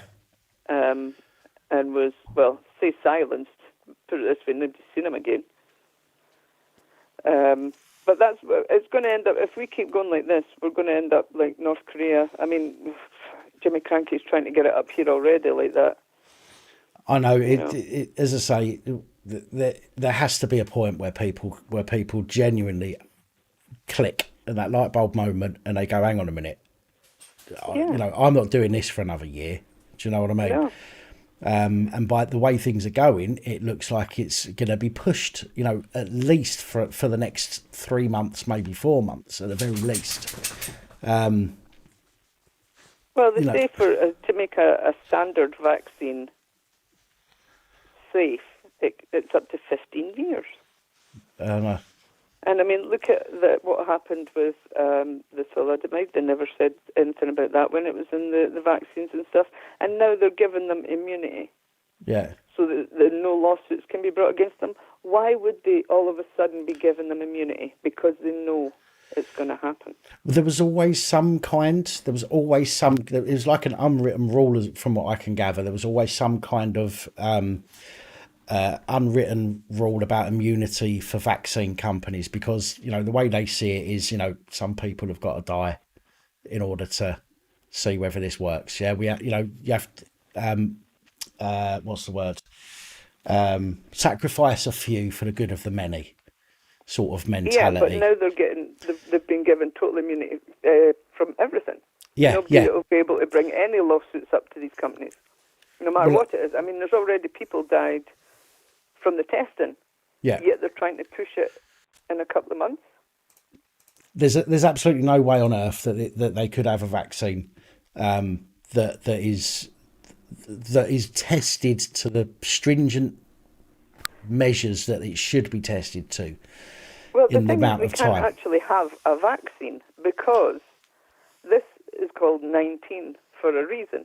Yeah. There are several strains of COVID out there, and there's been many scientists in that have said they cannot find a vaccine for COVID. Yeah. Any strain. They can't do it. Christ, the flu is a COVID strain, and they can't find a vaccine for that. That's why you get it every year. Yeah. And it's a different strain. They have to change it because they can't find one that works. Yeah, they just apparently from what I heard is they get, because what they do is they infect you with it basically, don't they? Yeah, they put a bit of it in it, but unfortunately, guys, look out for what they actually put it in it this year, because our own DJ Vix was very ill after her shot this year. It put her in a really poorly way, so God knows what they're jamming into it this year. I've never had the flu jab in my life. I'm supposed to have, because I used to get pleurisy a lot. And they were like, oh, you have to get the flu jab. Nope. My grandfather, until he was 85, never had the flu jab, never had a flu in his life. As soon as he got the flu jab, he was ill, and he was ill every year. Yeah. So it's horses for courses. It's the next thing is, I mean, I'm not going as far as saying they're going to put like tracking devices in the vaccines and stuff like that. But it's bad if the person who is paying for and pushing these vaccines builds computers, but has come out in the same sentence and said, but my children won't be taking the vaccine. Yeah. That's got to scare you. It has got to scare you. Of course. I mean, look, what we want to see is we want to see the people leading from the front. So the people that are telling us to do should be doing first. Well, so they did, but then who was it? Was it Khan that said he was sitting getting his flu jab? With the lid on the needle. Because on the photo, the top was still on the needle. It's like, you dick. It's just really how much of it. I mean, that guy really is. I mean, sad Dick Khan is completely what he is. But how stupid. But the sheeple are getting dumber. I don't know what they're putting in the food, but it's just seriously. When are people going to stop watching mainstream media? When are they going to realise that it's all piped out shite? The scaremonger when this first came out, the BBC, you're all going to die. Well, and everybody started running out and buying fucking toilet rolls, and it was like, really? Well, what you've got to realise as well is that a lot of what, we'll use the BBC in this example, a lot of what the BBC put out comes as press releases from the very places that they're reporting on. Well, they're all told what to say. They don't do any actual investigating anymore. They don't do any reporting on their own. They all do as they're told, and that's it. Yeah. I get that they're not supposed to have an opinion of their own, and it may be that they're getting paid that well that they just keep their opinion to themselves and carry on with the narrative, which I don't necessarily blame them if they're being paid well, but they've got to have some morals and some integrity. There are some people that have left the BBC because they've got morals and integrity and they didn't want to go along with that anymore. And then they're getting locked up or fired or shut up. And that's why people are turning to guys like you, and you've got, even though he does like the sound of his own voice, Alex Belfield, he's giving people the voice that they want, that everywhere else is trying to shut up. Yeah. You've got UNN, places like this that are actually telling you the truth. That's why everybody is bombarding Parler. And by the way, you haven't followed me back yet. I'm still trying to figure out how to use it. But no, the bad thing about Parler is you can't private message anyone unless you're verified, and you can't verify yourself without a passport, so they can fuck off. That's not going to happen. Why would that? Hang on, this is all. I thought. Why would you want to give your passport information to a That's to what a company? I'm saying. You are not allowed to verify yourself. Oh, if you're American, you can use your driver license or your passport. Over here, it's just your passport. So yeah, don't get verified. It just means you can't make or send or get any private mail. Oh well, I won't be giving anyone my passport details. Thank you. Yeah. Oh Christ, I've not had a passport for years. I didn't leave the house. Why the hell am I going to leave the country? Well, you might find people flocking to leave the country very soon. But no, that's why we need guys like you. And by the way, Sun Tzu, DJ and I were shouting earlier, can we please get the last caller back from the other night, because that definitely brightened up everybody's night watching the sort of life drain out of Dan's face. But it was really funny. The guy was hilarious. So, sorry, Dee. 1 second. Take it easy. Live free. Thanks for jumping on, my man. You look after yourself and stay out of them police cells. Yeah, love to the Snugglebugs. But no, I just thought, I had to give you a row for the whole mansplaining of the sizes. But yeah, no, it's if people by now haven't opened their eyes, they're just never going to open them, because it's out there. Surely, why is it that every other protest that goes on, the police are in short sleeves, just normal uniform, but anybody that's protesting against lockdown, that's protesting against the vaccines, that's protesting against anything like that, anything they don't want protested against, then it's full riot gear. Yeah. People getting smacked over the mouth. So I mean, if they're never going to open their eyes, what can you do? There will be. Oh, brilliant! There will be more people opening their eyes as soon as the new year comes, and they realise that they're going to be locked down again for another 3 months. Yeah, but the thing is, these people, I mean, most of them are sitting either nicely on furlough. I mean, look at all the people in the BBC that haven't worked all year but are sitting on 16 grand for doing nothing. That's not going to last. They can't keep doing that, though. That's the thing. It'll all come to an end at some point. No, well, they can if they keep going after the poor old dears for the bloody licences, you know. Sorry, Dee, just 1 second. Raymond, my apologies there. No, you don't have to have Skype. You can call the number on the screen from a normal phone, landline or mobile, and it will come through to me. I hope that helps. Sorry, Dee. One more woof and the baby's getting 2 new fur coats. That's it. I'm going to have to go. I'm going to make 2 fur coats now for the baby. Love you, but keep doing what you're doing. No worries. Thank you very much. Okay. Right, and I'll speak to you soon. Take care. Right, bye. Bye. Right, so you can call either 01515289590, or you can use, if you have Skype, you can find me as Dan Pap, and you'll find my channel logo, so you'll be able to identify who I am. So you can give us a call, you can share your story, you can whistle blow, you can talk crap, or if you want, you can abuse me. I can take it.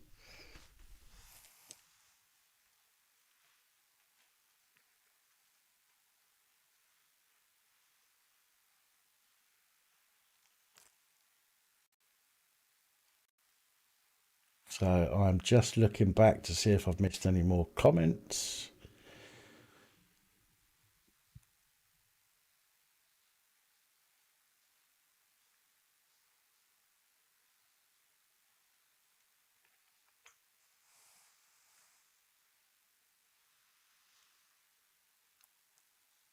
Corfu, total lockdown, 9 p.m. curfew and with no COVID on the island. See, it's ridiculous, but they're going to use the fact that if they keep you locked down, then COVID can't get to the island. They're going to use that as their argument, no doubt. Do you know what I mean? It doesn't matter what they do. There is a legitimate reason for doing it. So if you don't get COVID, it's because of all of the actions that the government have taken. If you do get COVID, it's because of all of the scumbag members of the public, the common peasants who wouldn't do as they were told. Therefore, we need more stringent lockdown measures. We can't win. We cannot win. So long as we keep allowing this to happen, we cannot win.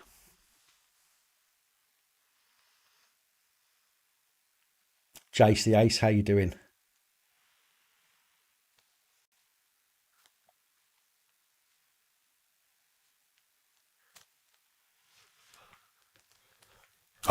Joshua, I saw we got a problem. I think that's his channel name. Put a video up about Andrew Neil, but I've not seen it yet. Hello, good evening. Hello. Hello. Dan? It is. Who's this?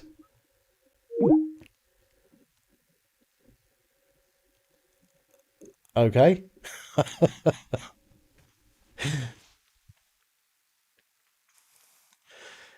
Absolutely right, Blimp. Absolutely right. When people get pushed into a corner, eventually they're going to push back, and they're going to push back way harder than the person pushing them.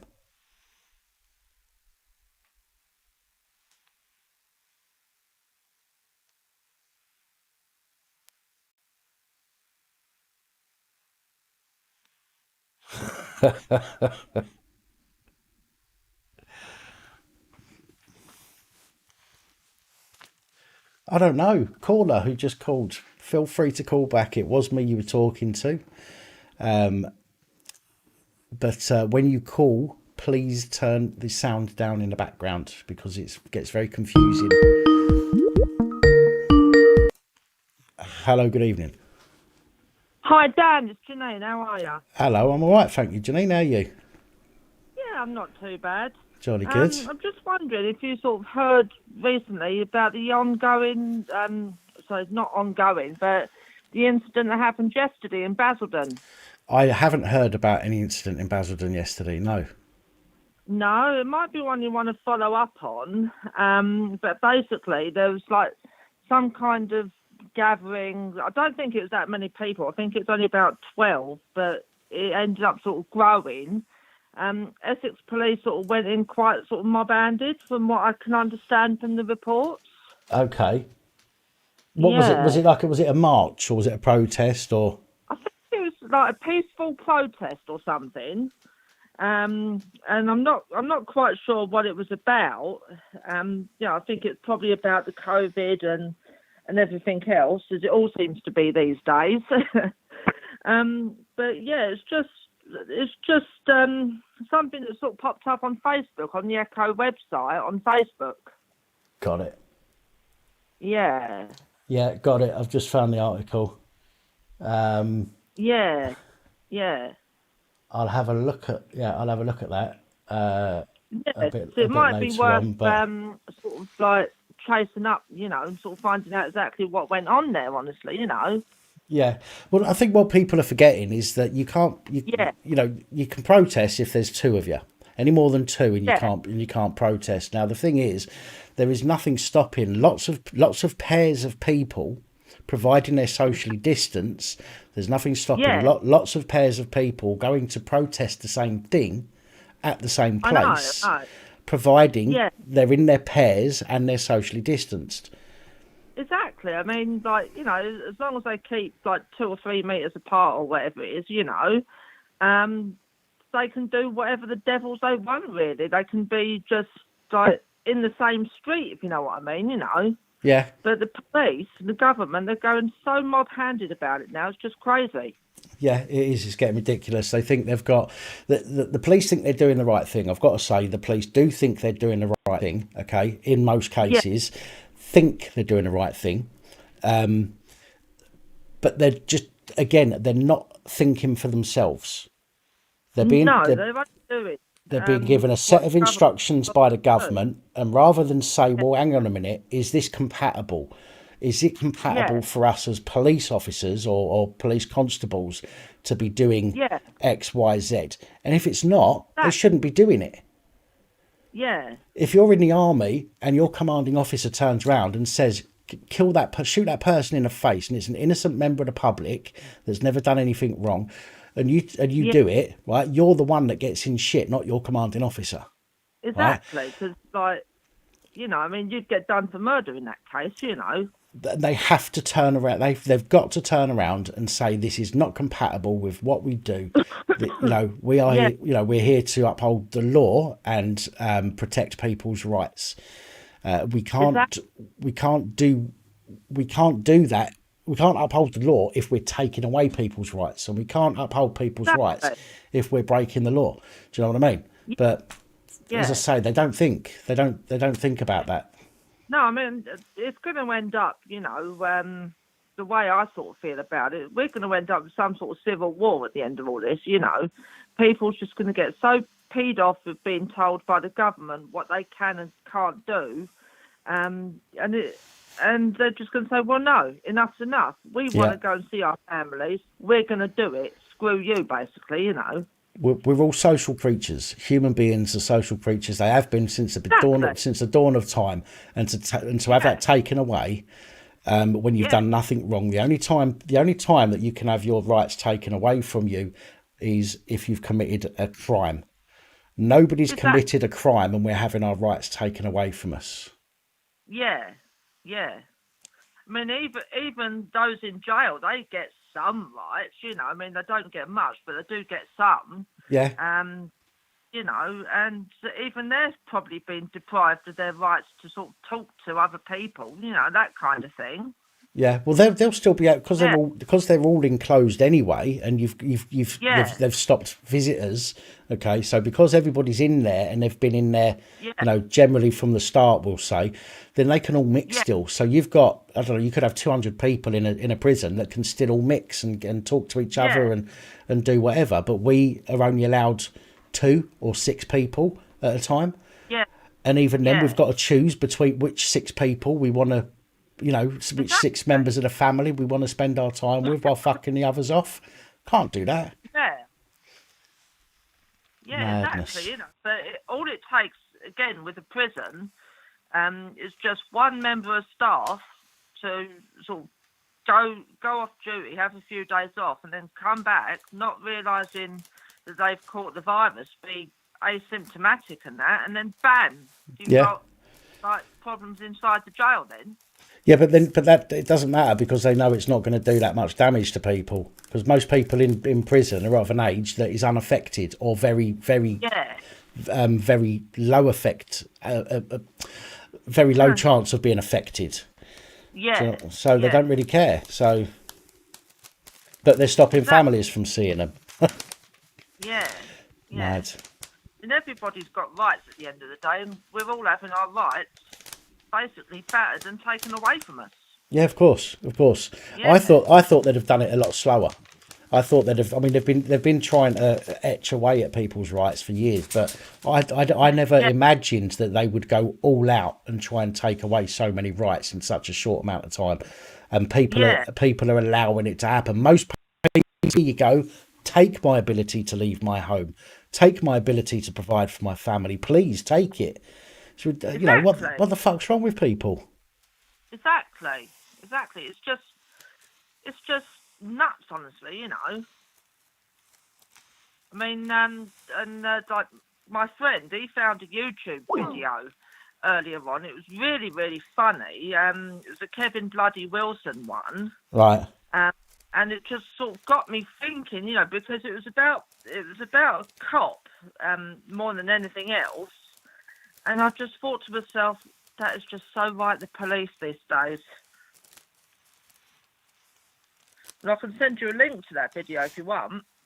Yeah, send us a link. Chuck it in. You got it. Do it by email, and I'll check that out. Well, yeah, because it'll make you chuckle. Honestly, it made me sort of chuckle. Excuse me. No worries. Yeah, well, yeah. Send us a link over, and I'll take a look at it. Yeah. Sorry, I'm just. Yeah, I'll do that. But I just thought that I should sort of like get you to have a look at that article, because again, it's probably the police just going way over the top. And then when they're sort of there dealing with a few people in the street that's socially distancing or whatever, there could be a real crime taking place, and they're too busy dealing with that to go and deal with real crimes. Yeah, absolutely. Yeah. Sorry, I just want to. BB's just said in regards to what I said. Police are the executive, not Parliament. Under the separation of powers doctrine, it is not their position to contest.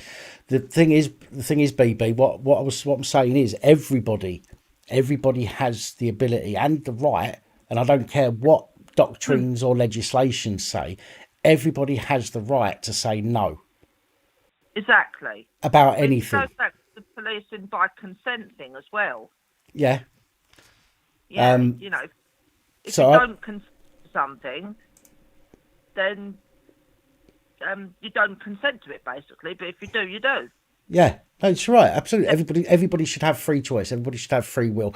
And just because the Parliament, what BB just said with regards to the separation of powers doctrine, the police as people still have the right to turn around and say, no, I'm not doing it. That is wrong. It goes against the principles of what we do. Is against, a doctor isn't going to turn around and go, fuck it, I'm just going to start killing people and I'll get away with it just because they're told to. They have the moral and obligation to protect life, and just because somebody says to them, oh fuck it, look, I know you're operating on him, but just do us a favour and just nick that artery and let him bleed out, they're not going to do it. No, they won't, because it's their livelihoods, their jobs at the end of the day, and probably the rest of their lives, like serving Her Majesty's pleasure and whatever, So fucking messed up. So I'm just trying to catch up on some more of these comments that are flying past at the moment. I know. I'm sort of like going. All right, listen, I'm gonna, Jolene, I'm gonna go because I've got another caller on the line. He's been trying to call. Oh, I say the same number for about the last 5 or 6 minutes. So I just want to get this one on Okay. another chat. So anyway, it was nice to speak to you again. You look after As yourself. always. Yeah, you too, mate. Oh, speak soon. Bye bye. Bye. Hello, good evening. Hi, Dan. It's Bobby. I spoke to you a few days ago. How you doing? I just want to talk about the vaccination that Yes. you're trying to make. Do you ever remember in 2012 they brought out the swine flu vaccination? Yeah. And what happened? They had the side effects. It was called narcolepsy when you fell asleep. Yes. You rushed that out as well. So what's the difference between then and now? But there isn't a difference, is there? There is always going to be a higher chance of things going wrong when you rush something, no matter what it is you're doing. When it comes to something that is going to be potentially affecting people's lives, physically affecting their lives, then I cannot see how anybody can fathom that it's a good idea to rush it out. Especially when there is no real evidence that a vaccine is going to work anyway, or it's even needed for that matter. And from what I heard earlier about the people that need protecting the most are the ones that won't even get the vaccine. The old age pensioners. Yeah. And the facts are that people below 60 who's died of COVID without any other illnesses, sickness. It's about 339 or 369. Yes, very small more people amount. died in drowning in this country. It's like 400 some people. Yeah. So why don't you shut all the bats, drain all the rivers, drain all the seas? So I don't really see why coming out with another lockdown. They say that they're going to give us Christmas Day, but we got to go lockdown. More lockdown. Yeah. Lockdown, like Wales now. They had a fire breaker. It's been proven in Wales. It hasn't worked. It's been proven in Scotland. It hasn't worked because in Wales it's gone up. The infection rate. The thing is, Scotland though, has gone up again. the thing is, what they're doing is they're blaming us for that. They're blaming us for the fact it doesn't work. They're not blaming the fact that it doesn't work as an idea anyway. They're just saying, well, it's the public for not doing as they're told. It's the few members of the public that are going out of their way to disregard our regulations and our rules. That's who they're blaming for it. And it's bollocks. There is more people. There is more people complying than there is being non-compliant. So there should not be these supposed spikes and increases in areas just because of a very few amount of people. That's what I don't understand. Also, as well, I know about 7 people. He's got one person, supposedly in the family, has got it. There's a woman I know who's got 2 kids, her husband. The woman had supposedly had it. Now, the 2 daughters, she's got 2 daughters, they haven't got it. The husband hasn't got it, so either it's not highly infectious, as they say it is, or some people's got natural immunity to it. Yeah. Because, so, every time you're on the BBC, Granada, Channel 5, they keep coming out with this death toll, this amount, and then they all come out and say, well, he died within 28 days of testing positive. Yeah. So what did he die of? Did he die of it? Or with it? There's difference between dying with it than of it, isn't it? There's only one person I've heard that I can remember that's been said to have died from COVID. And that was what's his name who refused treatment the other day. The Yorkshire Ripper. That's it, yeah. He's the only one that I've heard the news say has died from COVID. Now, whether that's true or not, I don't know, but they're the only ones I've heard say those words, has died from COVID. Everybody else has died with COVID.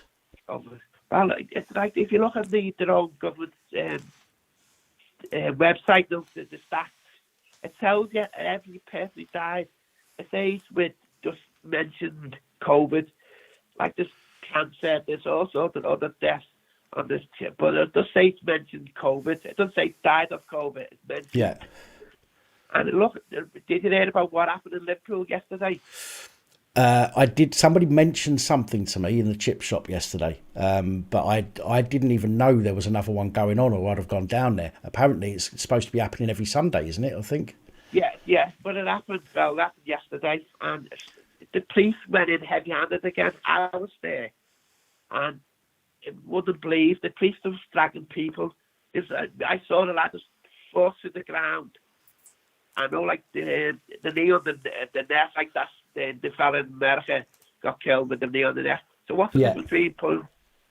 That could have killed us. Well, let's. Why are the police doing this? They're supposed to be for us.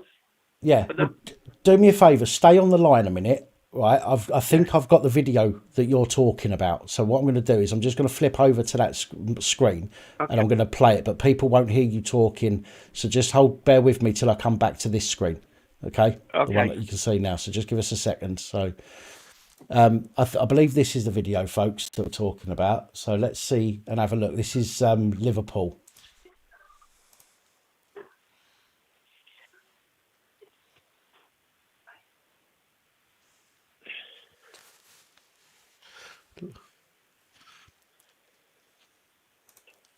My God, did people see? I'm going to play that again, people. But look, it looks like they're punching him. Looks like they're proper wailing into him. Mate, I was there. I think you might see me there. I'm not quite sure, but I was there. I'm just going to play this one more time, just for those people that may have looked away, and just bear with me.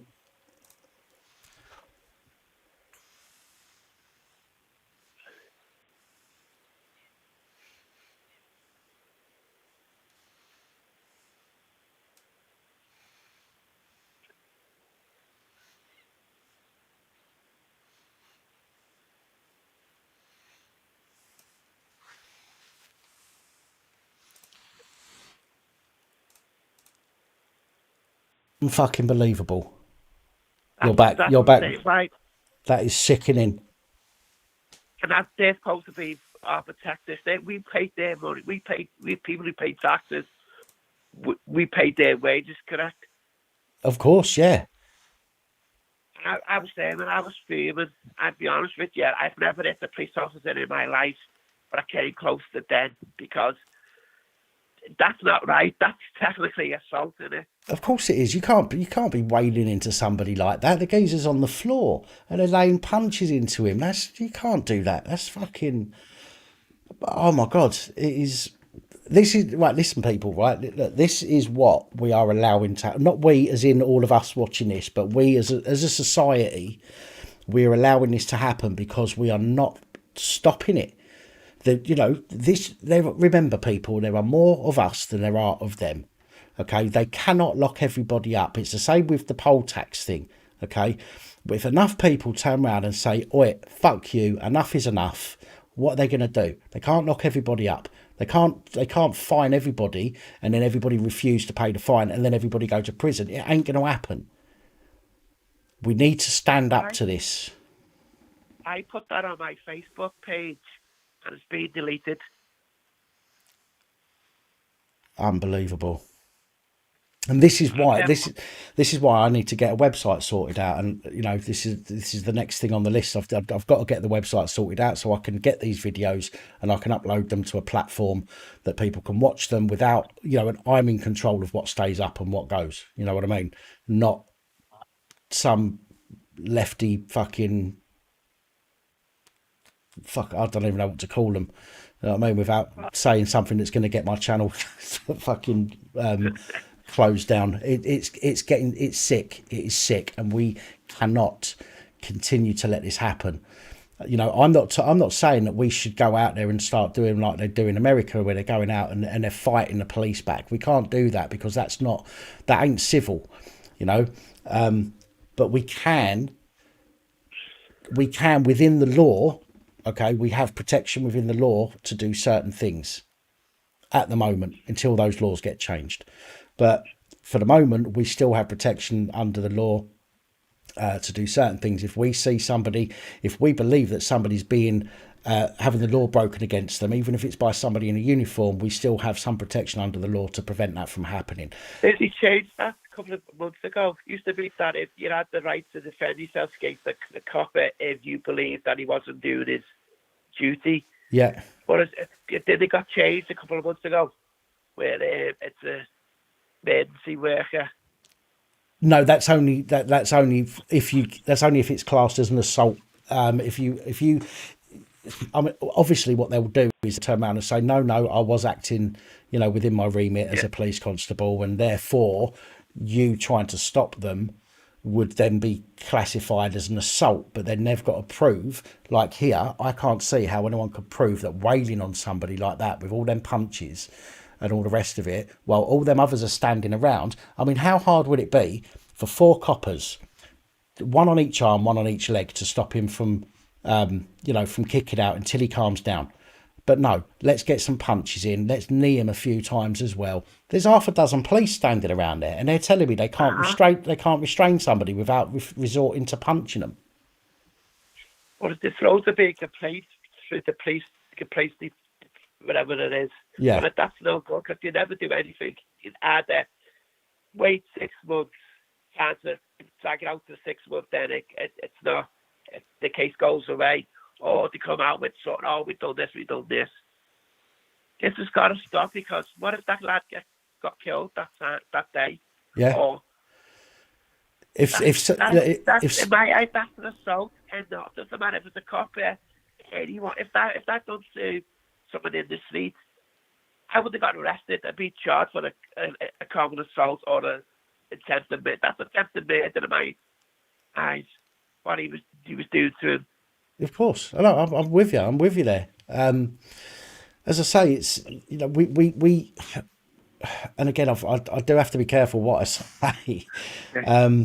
But we have to do something. We cannot allow this to happen. If anyone was standing there watching this, okay, and that guy died, then the people that stood around while that person died are, and I have to say it, they're as complicit as the people that were wailing on him. Do you know what I mean? And I, for one, if I stood there and I saw somebody getting beaten the fuck up like that, and I stood there and done nothing, I would feel just as guilty as if I'd probably killed them myself. Do you know what I mean? The police is fucking saying now with them that they can do whatever they like. Yeah. I think it's mentioned before about I've got a assumption pads and then I'll be there. I got pulled up by several police officers in Morrison's, and I said, understand. Well, because I know it's like a little ribbon you go get around your neck. It's got like the daffodil, and sorry, the flower code. It's got a flower that shows you your descent. Or because I never showed I wasn't showing the card. He said, well, you could, what he said, well, you got to argue this in court. I said, mate, I'm the sent. 7 coppers basically were surrounding me. I said, I'm not being funny, mate. Somebody could be murdered or raped or anything like that, and you're standing around here talking crap, basically. Let's be honest with me, I think it's going to be civil war soon, because this has got to stop one way with the other. You got people in government who think, like I heard to see Matt Hancock, he does my head in. He's loving it. He's loving all the attention. He's loving all the power. Yeah, the of course. Of course. I mean, these are people that Matt Hancock wouldn't have had any, any real. This might be the wrong way to put it, but he would have had no real job to do had it not been for this pandemic. And when I say that, he would have just been in the background. That's what I mean. He would have been in the background. Yeah. He wouldn't, nobody would have. He wouldn't have felt powerful. He wouldn't have felt like he was in control of anything as such. But now this pandemic has happened, and now he has stepped forward. He is in the limelight. He is the one giving advice and saying, this is going to happen and that's going to happen, and he's loving it. Of course he is. Anyone would. Any person would feel empowered by having that kind of position over other people. The difference is what kind of person you are when you have that power. He's a slimy bit, and I'm just going to swear, but he looks slimy. Yeah, he does.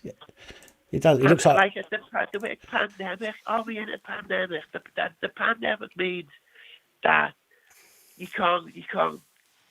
If it starts in China, the amount of people are dead in each country, it's overweight the origins of the pandemic.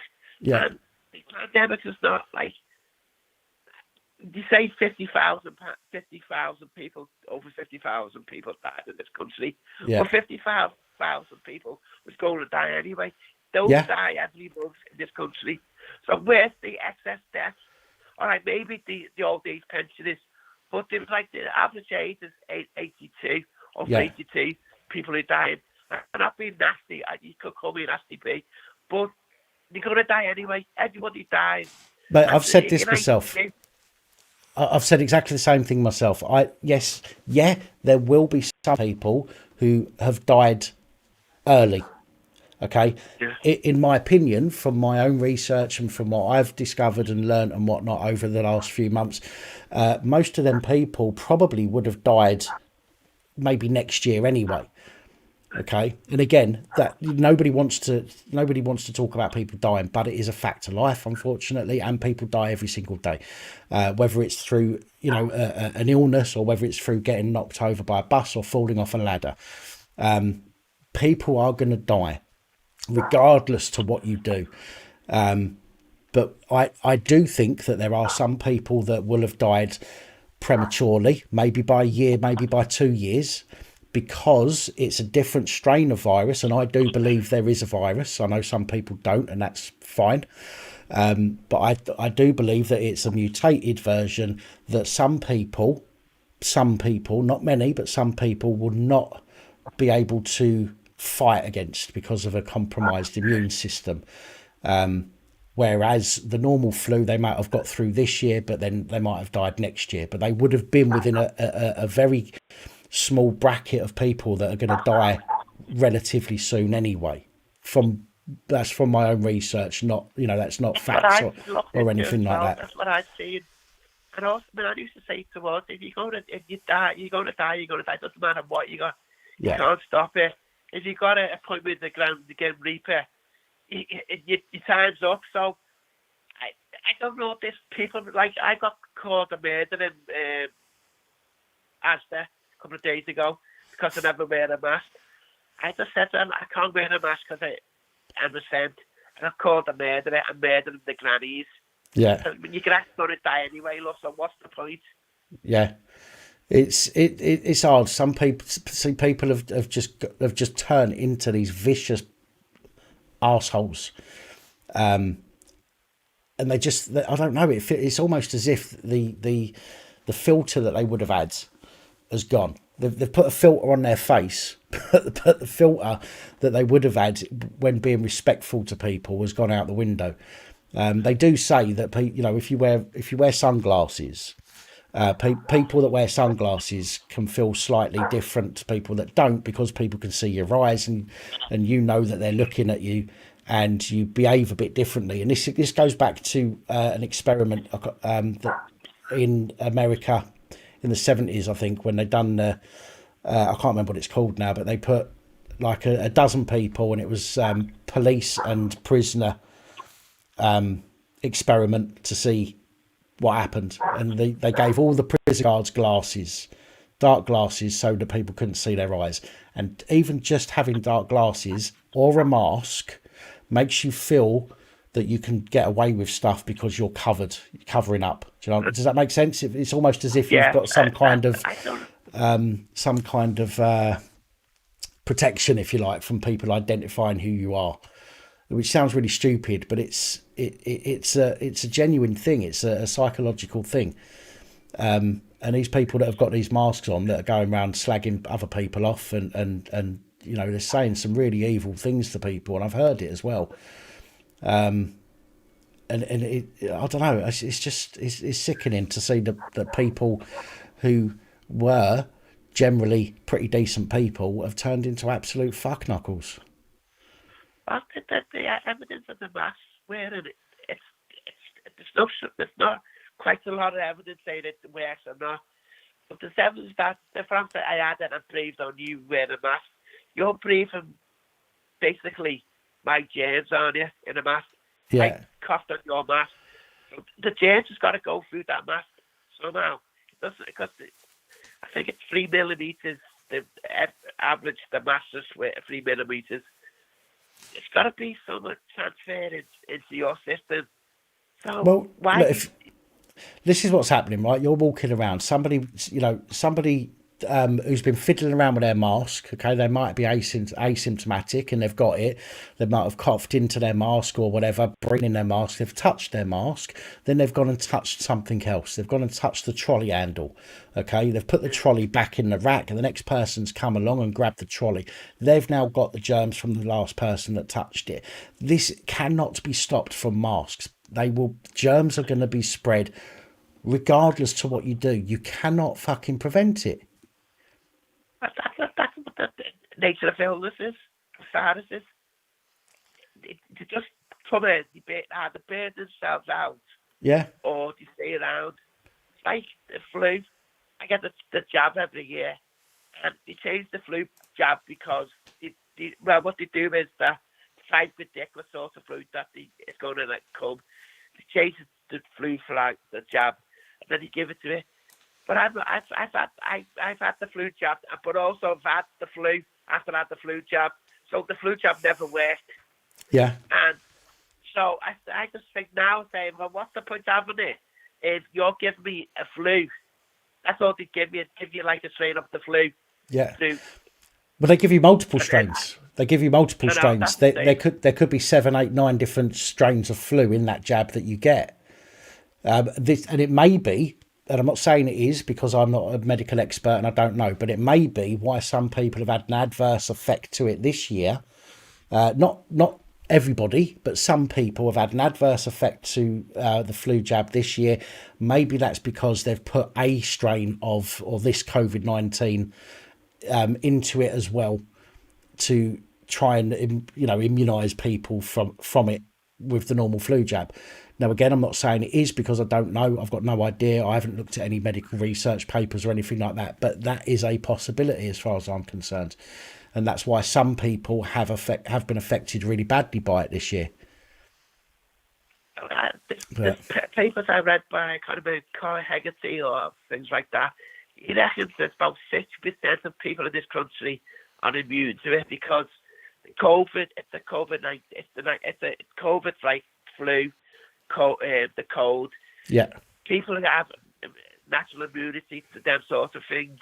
And he reckons that about 50% of people who would be immune to it because it's like even AIDS, it's a COVID, strain of COVID. Yeah. I look at AIDS, it was 1984, 85 that came out. They've never had a vaccine for that. But now they're bringing out this vaccine within months. Yeah. And you expect people to take it, thinking, oh. It's I don't know. It's just complete and utter fuck up, the whole thing. But again, the more we sit back and allow things like we've just seen, that video we've just seen, the more we allow that to happen, the more we allow our rights to be restricted over and over and over and over again. And this will continue because once somebody knows they can control you in one way, they will continue to do that every time they want to control you. I'm not being funny, Dan. You know what I do? No. Those police officers in that video, nothing's going to happen to them. You know, they move to a different area or nothing's going to happen to them. That's what happens with the police. Yeah. That they do something. Oh, that fella ran into his fist. That fella jumped on him. This. That's what happens. I have saw loads of things that the police has done that I think if I'd done that, I would have been arrested. Of course. Nothing's going to happen to them. Nothing at all. Like there was one of your a few months ago about the police officer kicked on the ground and he was kneeing him and punching him. One of your PAP reports. Yeah. And he came out a couple of weeks later. He done it to a cyclist. Nothing happened to him, has it? He was. The last time I heard, he was the CPS authorised charges against him. But I don't know what's happened with that yet. I'll have to follow up on that. But yeah, they did say. But I think that's only because I think he's cannon fodder, and occasionally the police will find a scapegoat that somebody that's been caught on camera, and they'll just they can't deny it. So they use them as a scapegoat and say, look, we do look after the public and we do deal with our police constables that do bad things, by every now and again throwing one of them under the bus. No, that's not how it works. Yeah. So, right, listen, my man, I'm going to... Sorry, go on. Go on, what was I going to say? When the police force was introduced by Robert Peel, it's the police force by the people, for the people. It's not anymore. They're supposed to be people. We're supposed to be their bosses. We're not. Well, ultimately we're all supposed to be the police. Okay, we're all supposed to police society ourselves. Now, originally, what it was is people were everybody. It was a bit like jury duty. Everybody had to do a stint as a police constable. Okay, but the rich people realised that if they took a week out or a year out or however long it was they had to do their term as a police constable, their businesses weren't running. They weren't running their businesses. They were losing money. So it was better for the rich people to turn around and pay the poor people to do their stint for them. Okay, and that's how police started being paid to be police. But the police are the public and the public are the police. That's how it was. That's how it's always supposed to have been. But now it's not. Now it's us against a wannabe paramilitary unit. I'll let you get on then. Nice talking to you anyway. All right, my man. Listen, you take care of yourself, and I'll speak to you again soon. Stand for that. Right, ladies and gentlemen, I do apologise. I do have to go for a pee. Can't put it any other way than that. So there we go. So I'm going to put you on the don't go anywhere, be right back screen. I do know how much you enjoy that lift music, but I'll be as quick as I can so you don't have to put up with it for too long. Caller trying to get through. I'm sorry. Please try again in a few minutes. But I literally cannot hold on any longer. And I'll be back very quickly.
Boo, and we're back, folks.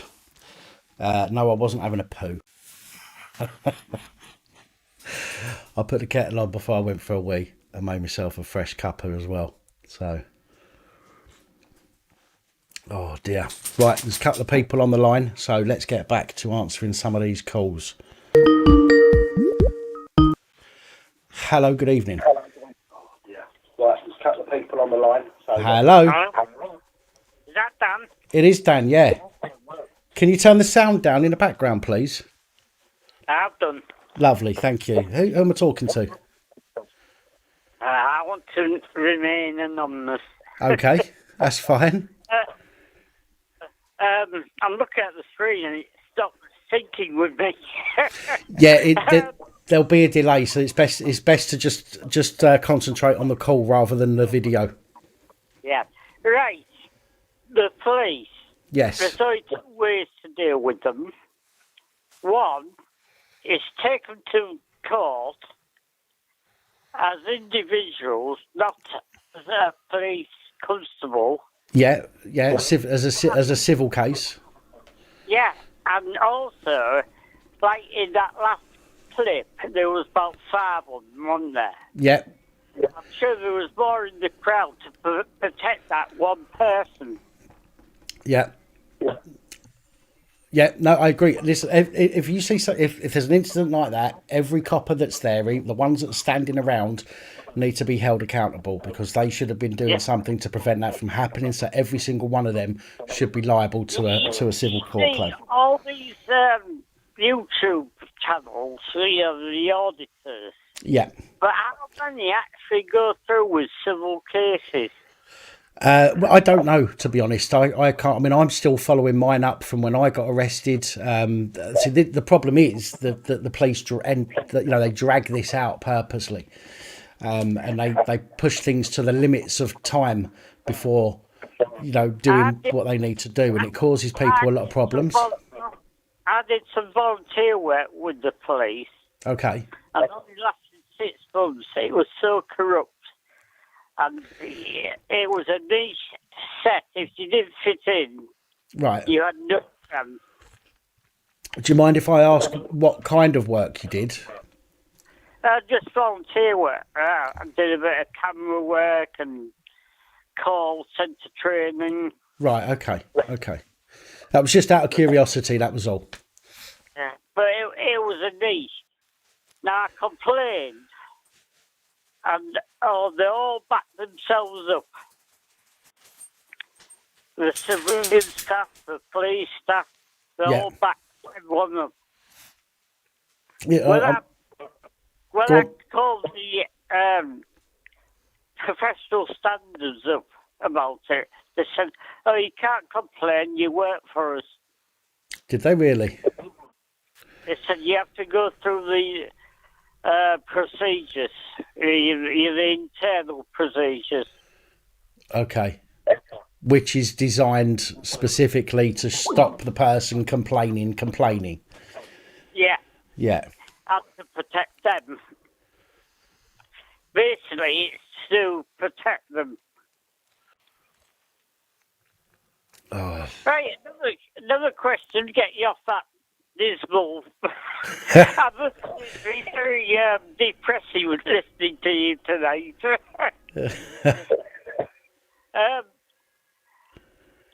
I suffer from depression. Okay. Last year, I was discharged from the mental health people telling me we don't do long-term treatment. Yeah. At that time, I had back problems. I can't get up the stairs. I've been on the floors sleeping for the last 2 years. Right. And they discharged me.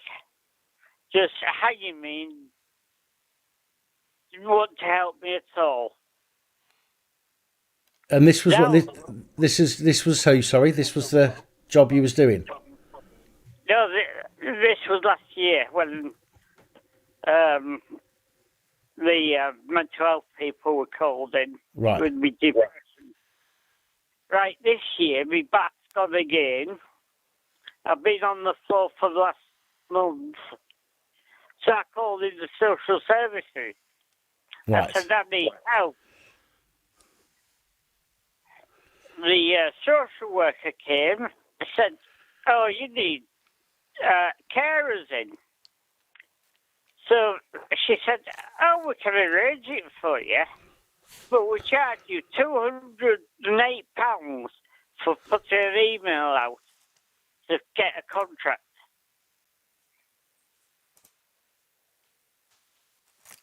Do you know what? I what was it? I think about maybe 3 years ago, maybe slightly longer than that. I was in a pretty bad place myself at that point. I was told, I went to see the doctor, and the doctor got in touch with the council, and the council said that they would adult social care. They would set me up with them. I never heard or saw from a single person since that phone call that said, yes, we'll set you up with somebody. And this was way before all this COVID stuff. You know, we're talking like 3 years plus ago. And they were supposed to set me up with somebody from adult social care because of the state I was in at the time. And not even a phone call after that. Not a thing. And it's disgusting.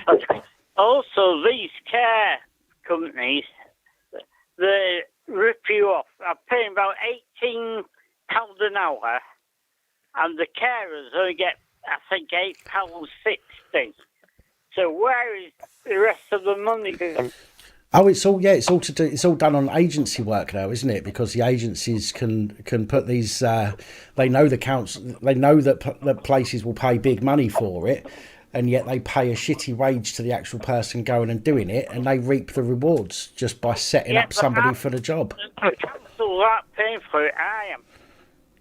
Yeah, no, that's what I mean. Even if the council were paying, for example, the council don't really care how much money they're spending on certain stuff, because the more money they spend, the bigger their budget will be the following year. All these care companies all charge about the same. Yeah. So there's no competition in it at all. Madness. I needed some work doing, tidying up the house and the garden. Yeah. And the councilman came and said, oh, yeah, we can do it for you. It would take 2 days, 2 people. So that's what, 32 hours. Jesus. They would charge me £650. How come people can't afford that?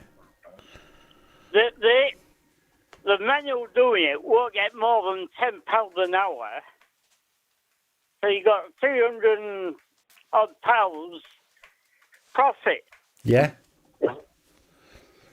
Absolutely. They're just taking vulnerable people to the cleaners. Yeah. Totally agree with you. Absolutely agree. Even the care homes do the same thing. Even the care homes do the same thing. You have to sign your life over to them ultimately, in order to have a bit of care. The way I feel at the moment, if I died tomorrow, I couldn't care less. Well, I'm sure there's people out there that would care. I know what you're saying, but I'm sure there's people out there that would care if that happened. I haven't told anyone yet. Listen, there might not always be in your face, but there'll be people that will care and that will miss you. They might not realise until it happens. The family don't want to know. The neighbours don't want to know. I don't have any friends. Well, we want to know because we're a community. So we care about you, and we care about everybody on this channel, apart from the dickheads that come in just to give all the, a bit of slagging off to people. But as a community, we do care about each other, which is why I do these phone-ins so that people that may not have somebody to talk to can find somebody to talk to. There's no one you can ring My trouble is late at night, and there's no one you can ring at that time. Yeah. No, I get that. Again, I suffer myself from mental health issues. Yeah. And this is one of the reasons why I think it's important that we talk about it, and it's why I don't hide the fact that I've got the issues. Do you know what I mean? 3 or 4 years ago, I tried to take my own life twice. Okay. And failed. I can't do anything right. Well, it wasn't your time then, was it? Because if it was your time, then you wouldn't have failed. Yeah, but where the country's going now, I'm just thinking, God, give up.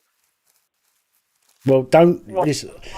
I know it's hard. I know it's difficult, and I know it's a scary fucking world to live in at the moment. And I don't mean to talk down to you. Please don't take this as me being condescending to you.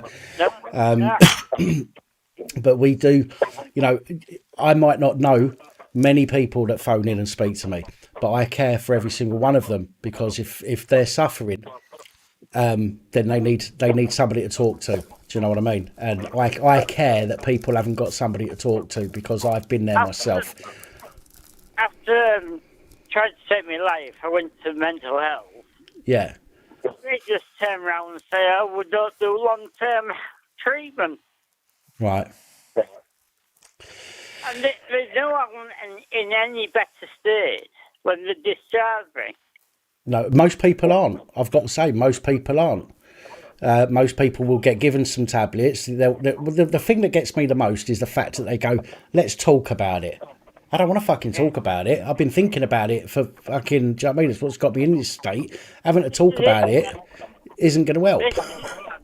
With me, it's not talking, it's actions I need. Help and free. Yeah. Anyway, another question. You know DD? Yes. Yeah, did she have a grandchild? She did, yes. Oh, good. Yes, she did. Because I heard on your show, was it last Sunday? Yeah. And I was going to ring you up and say, "Oh, ring me up and I'll talk to you all night." But I'm very pleased about that. Yes, yes, I'm really happy as well. I mean, if DD's listening, well done, Grandma. Double D, are you still here? I'm sure she's here somewhere. Yeah. Right, I'll let you get on with your next call, Dan. Thanks for letting me moan at you. You're absolutely welcome. And remember, if you see this screen with the phone number on it, then feel free to call up any time. It's taken me a few days to pluck up courage to ring you, to be honest with you, Dan. Well, listen, any time you see the number on the screen, you're free to call me, even if you just want to have a chat.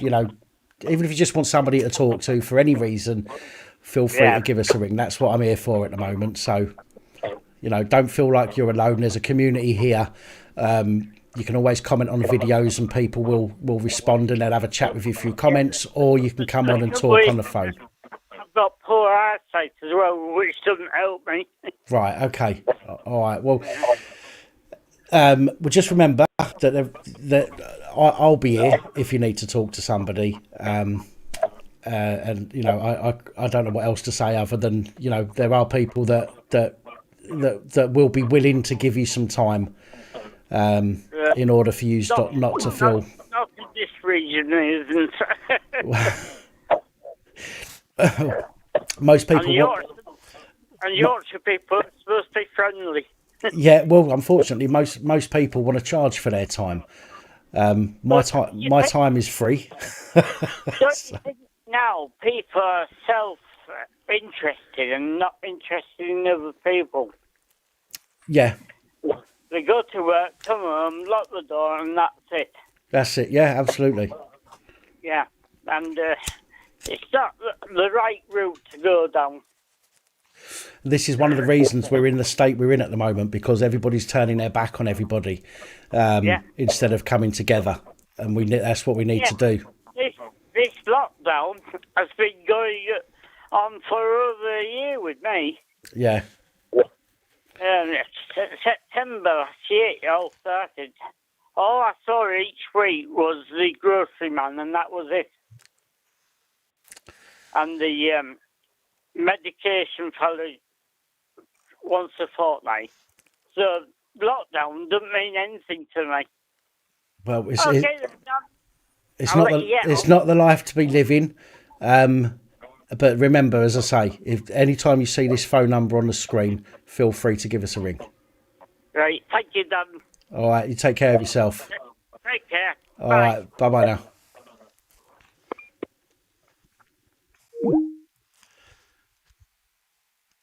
Oh, and we got another call. Hello. Hello, Dan. Hello. How you doing? I'm all right, thank you. We've spoken before, haven't we? We have indeed, yeah. I called you a couple of weeks ago. I'm just going to turn you down the tablet. I called you about a week and a half ago, I think. Right, I remember I remember the voice. Very good here, very good here. So I've got a couple of more stories. If you fancy a little bit of a story, I thought I'd try and lift everybody's spirits this evening with a success story. Let's go. If you fancy a bit of that, I've got two options for you. One is getting arrested for armed robbery. The other, which is quite a fun one, it was quite some time ago, and the other one was getting the MP sacked. Which one do you fancy? Well, I think we could do with both of them, but let's work out which one first. So, I'm going to start with the couple one. Let's start with the couple one. Let's go for that one.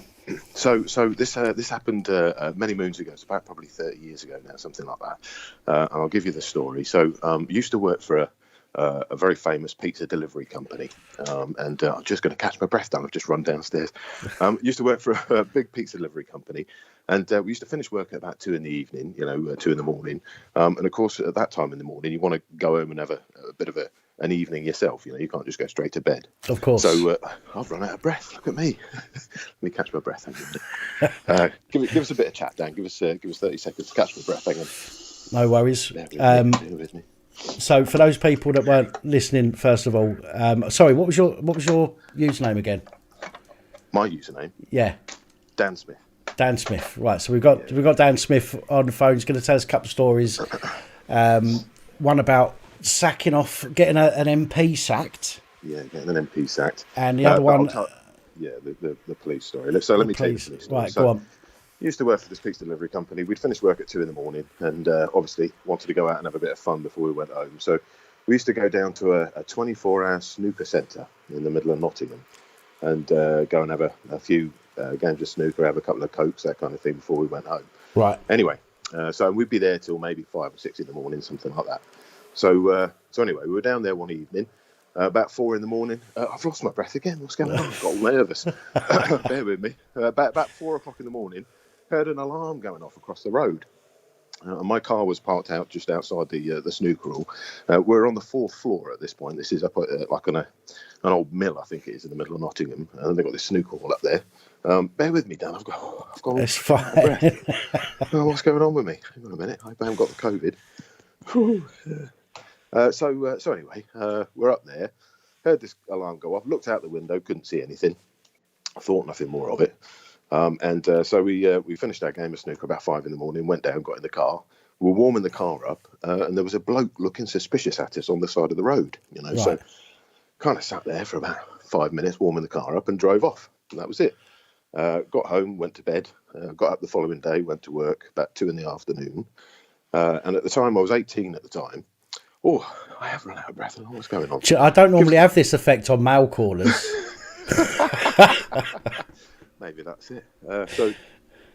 So anyway, back at work, 2 in the afternoon. I was 18 at the time, and I lived with my parents. And I got a phone call at 2 in the afternoon that 4 CID blokes in 2 cars, a van full of police, and 2 guys on bikes had turned up to arrest me at home. And I thought, Jesus Christ, what's going on here? Shit myself.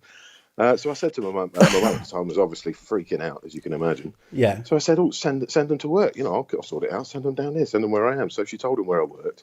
Anyway, they'd obviously figured out that I wasn't quite the danger they thought I was. But they rocked up where I worked and basically said, you're under arrest for armed robbery.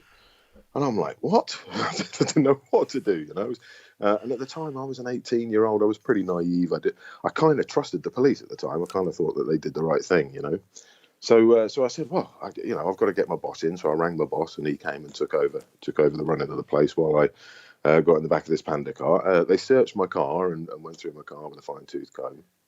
And they found a big screwdriver, which is going to come into the story in a little while. But they found a big screwdriver in the back that I actually had because I had a dodgy starter motor. So if you gave it a knock with a screwdriver, it'd sort it out. Right. So anyway, so in we go. Now at the time, I'd had little scrapes with the police as a teenager. I had a couple of off-road motorbikes and the like, but never in any trouble. Never been arrested and locked in a cell like this. So. First of all, they arrested me, and I was with two other guys at this snooker hall, and they went and arrested them. So they stuck me in a cell for 4 hours while they went off and arrested these two and brought them in. And then they started questioning us all, So Right. At the time, like I say, quite naive, I thought, well, I've got to do what I can to help the police, So they kind of laid on the story. So what actually happened was the alarm that we heard going off at 4 a.m. was a wine bar across the road. Okay. And some youths had jimmied the skylight on the back of the wine bar, got in and held the owner at knife point and nicked a load of booze and money. Right. And I didn't know any of this, obviously, But it turns out that the owner of the wine bar, who'd obviously been attacked that night, was the guy stood on the pavement looking at us all suspiciously and had taken my registration number. Now, bearing in mind, the three of us were in uniform for this pizza delivery company, right? So Okay. it could not have been more obvious that we were easily identifiable. Not the kind, if you're going to rob a wine bar, and if you're going to rob a wine, do an armed robbery on a wine bar, you wouldn't park your car right outside, would you? That'd be a pretty stupid thing to do. Yeah. But anyway, so this is all the evidence the coppers had on us was this bloke who'd seen us and said they were acting a bit dubious and looking at me, weird, and had reported my number plate. So anyway, the police went to town on this. They obviously wanted a prosecution. So, and at the time, like I said, I was quite naive.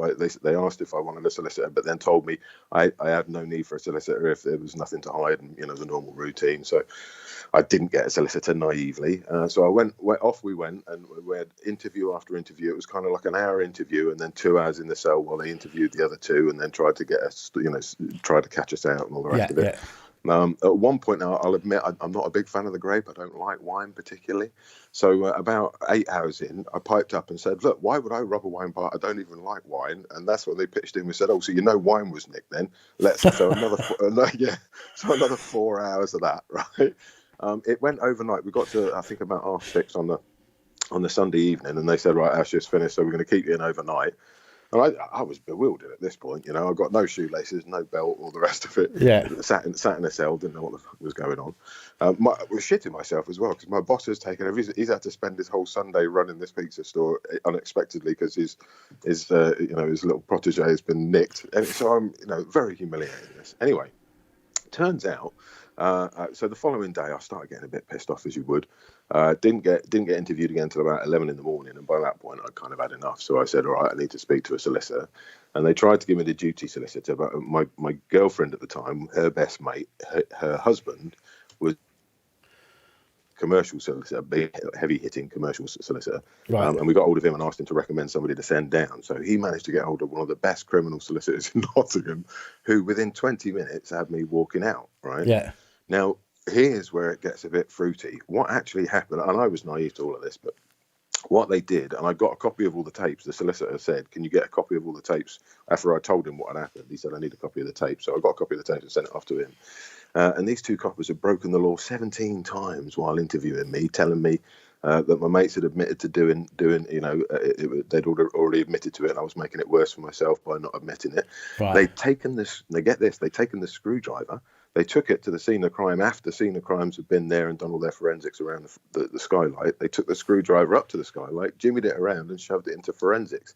That came back the afternoon that I got out, and as though I'd done it. And they tried to have me again, and this solicitor said, "No, I'm not having that. You took it without his permission." Yeah, proper tried to stitch me up, Turns out that one of the other lads I was with, his mum was a magistrate and his dad was a retired barrister. Right. And as soon as they found that out, he was out in 5 minutes. So all the shit that they were telling me that they were grilling him as well was bullshit, So in the end, it turns out, so it's the feel-good story. In the end, the solicitor put in a complaint to the police as a malpractice complaint, and one of them got fired and the other one got demoted. So a little bit of a result there, I suppose. But it really, really turned me against the police. I kind of from that point forwards, don't trust the bastards at all. It's just No, but not worth the grief. unfortunately, I think that's generally the first kind of experience most people get when they're faced with the police. Not when you call them, because generally people will call the police because they've got an issue that needs dealing with. And a lot of people are naive to the fact that even if the police come to your home to deal with an incident that you've reported, while they're there, they're still looking. Yeah, to try and catch it. They're looking for something where you may have broken the law. Do you know what I mean? I've seen people that have had the shit kicked out of them, or stabbed, or glassed, or whatever it might be. Police have gone to their home to take a statement, seen a joint in the ashtray, and nicked them for it. Yeah. And it's like, hang on a minute, really. I've called you to sort me out because I've been glassed, and you're nicking me over a piddly bit of weed. You know what I mean? Well, to be fair, I wouldn't open the door to a couple of phones in the ashtray. You're going to be thinking on there, aren't you? But yeah, I try and keep them away from the house as best I can. But it was a shocker for me. I really didn't think that. You hear these stories in the papers about people being fitted up and being set up for things they didn't do and all that kind of stuff, and you kind of think, there's no smoke without fire, and all the normal bullshit that you think. But in actual fact, I mean, if they'd had this screwdriver back while I was still there on the first occasion, they could have kept me. They could have gone to a magistrate and had me for another 48 hours. Yeah. And they could have tried to charge me on the basis of just the forensics alone.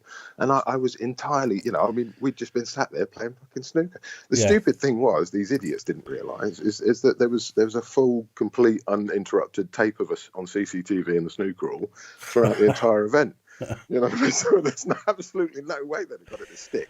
But they still fucking tried anyway. It's just unbelievable. That was my first bad experience with the police. I had another bad experience with the police as well that I wouldn't mind sharing with you if I'm not boring anyone. I'm quite happy to call you back and spread these stories out over the course of several phone-ins if you want another caller, or I could give you another example. Well, I do know somebody's been trying to get through for about the last let me not hog your 10 minutes, but it's good that we share little stories like this, and I'll call you back another evening and we'll do the MP one. Please do. I'm sorry. I don't mean to cut anybody off or anything like that. But we've all got to have our 5 minutes worth, haven't we? So it's all good. But I just wanted to. It was quite a feel good story on the basis that he got sacked. Yeah, well, it's nice to know that somebody was held accountable for that. So yeah, definitely. Yeah, it is. All good. Anyway, great phoning, Dan. Good on you for doing no what worries. you do, and Thank you. Much appreciated. I'll catch you again soon. Take care. Take care of yourself. Bye-bye. Bye. Hello, good evening, and welcome. I'm sorry for the amount of times you've tried to call and you've not been answered until now.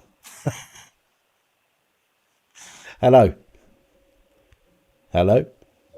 Hello. Hello. Hello. You all right? Can you hear me? I can, yeah.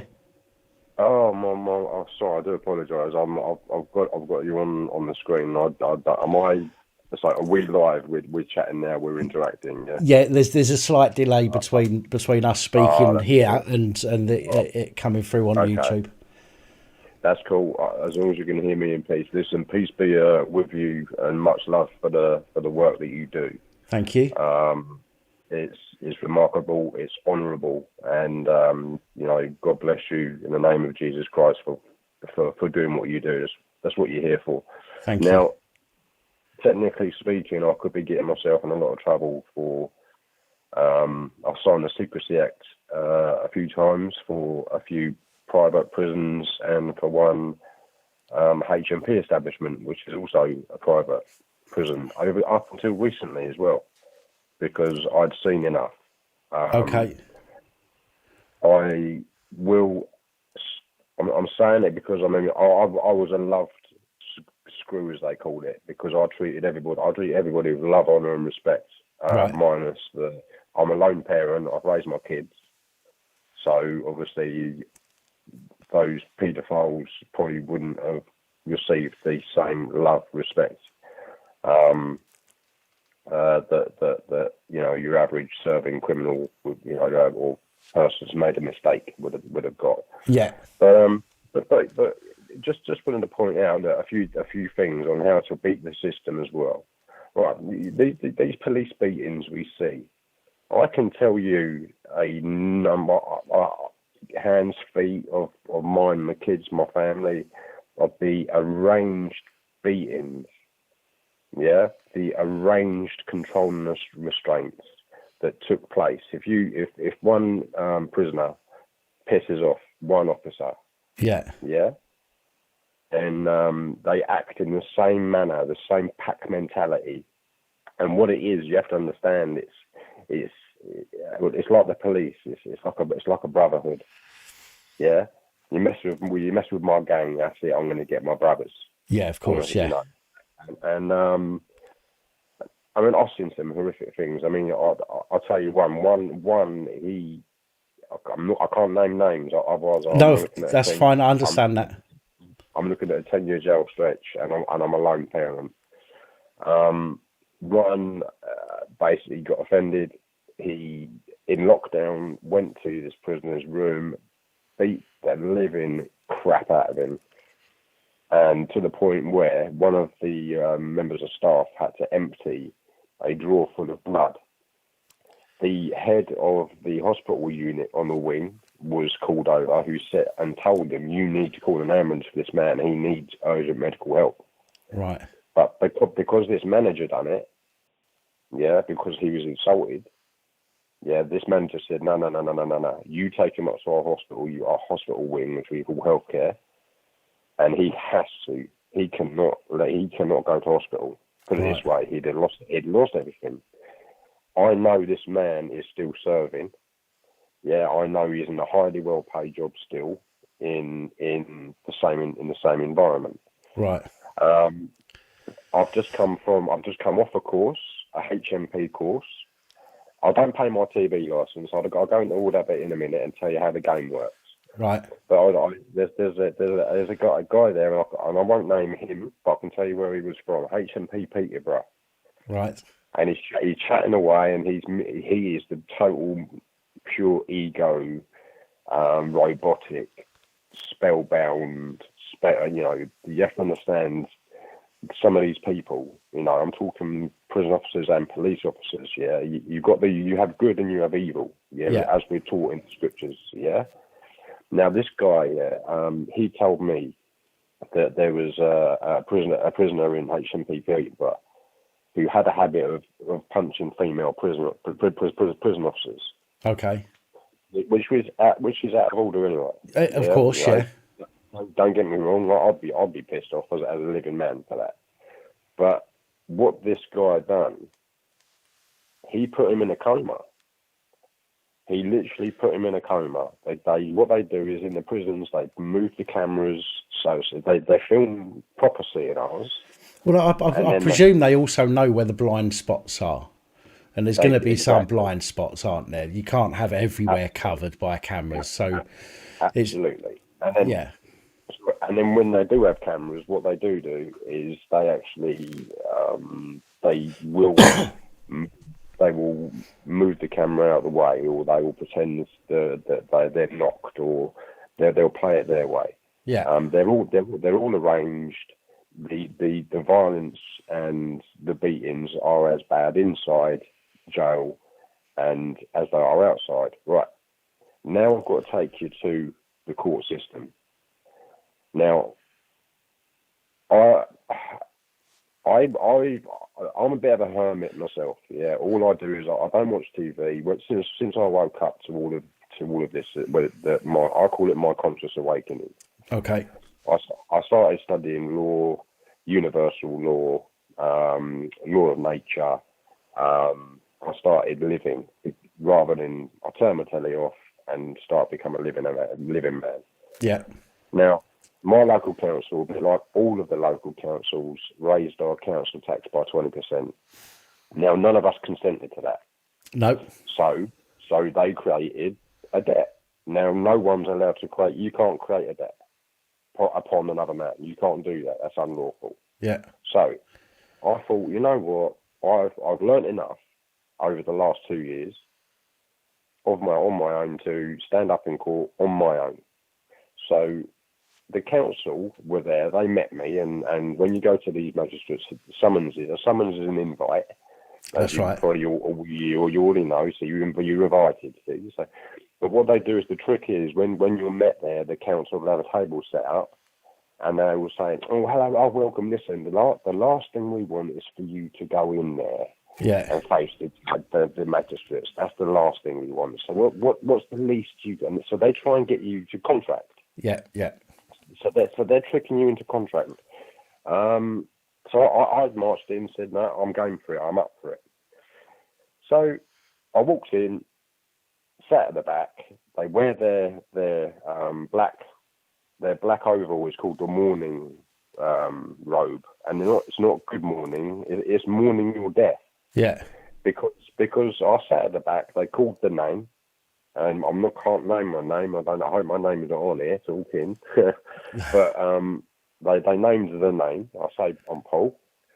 So is Mr. Paul Blah here? So I didn't stand up, didn't do nothing. Yeah, and then on the third time, he got a bit annoyed. Two female magistrates and one male. So I said, "Oh, well, I've got someone similar in my pocket. Do you want me to bring him over?" But So you're talking about your birth certificate, aren't you? Yeah, I took my birth certificate, I put it in the dock. But the thing is, I walked away from the dock and I spent 20 minutes explaining as a living man, in flesh and blood, I am bound by, number one, divine law, the law of God, common law of the land. Yeah, you will know this. And they didn't look at me. And I wasn't shouting like a madman. I wasn't swearing. I was righteous. I was talking in pure righteousness. And I was basically saying, look, they wouldn't even look me in the eye. They were going red-faced. And I was even telling them, you can't even look at me. I said, you are going red-faced. You know, when you were going to abandon ship, because I was just about to ask, can I see your oath? Yeah. Because you swore an oath.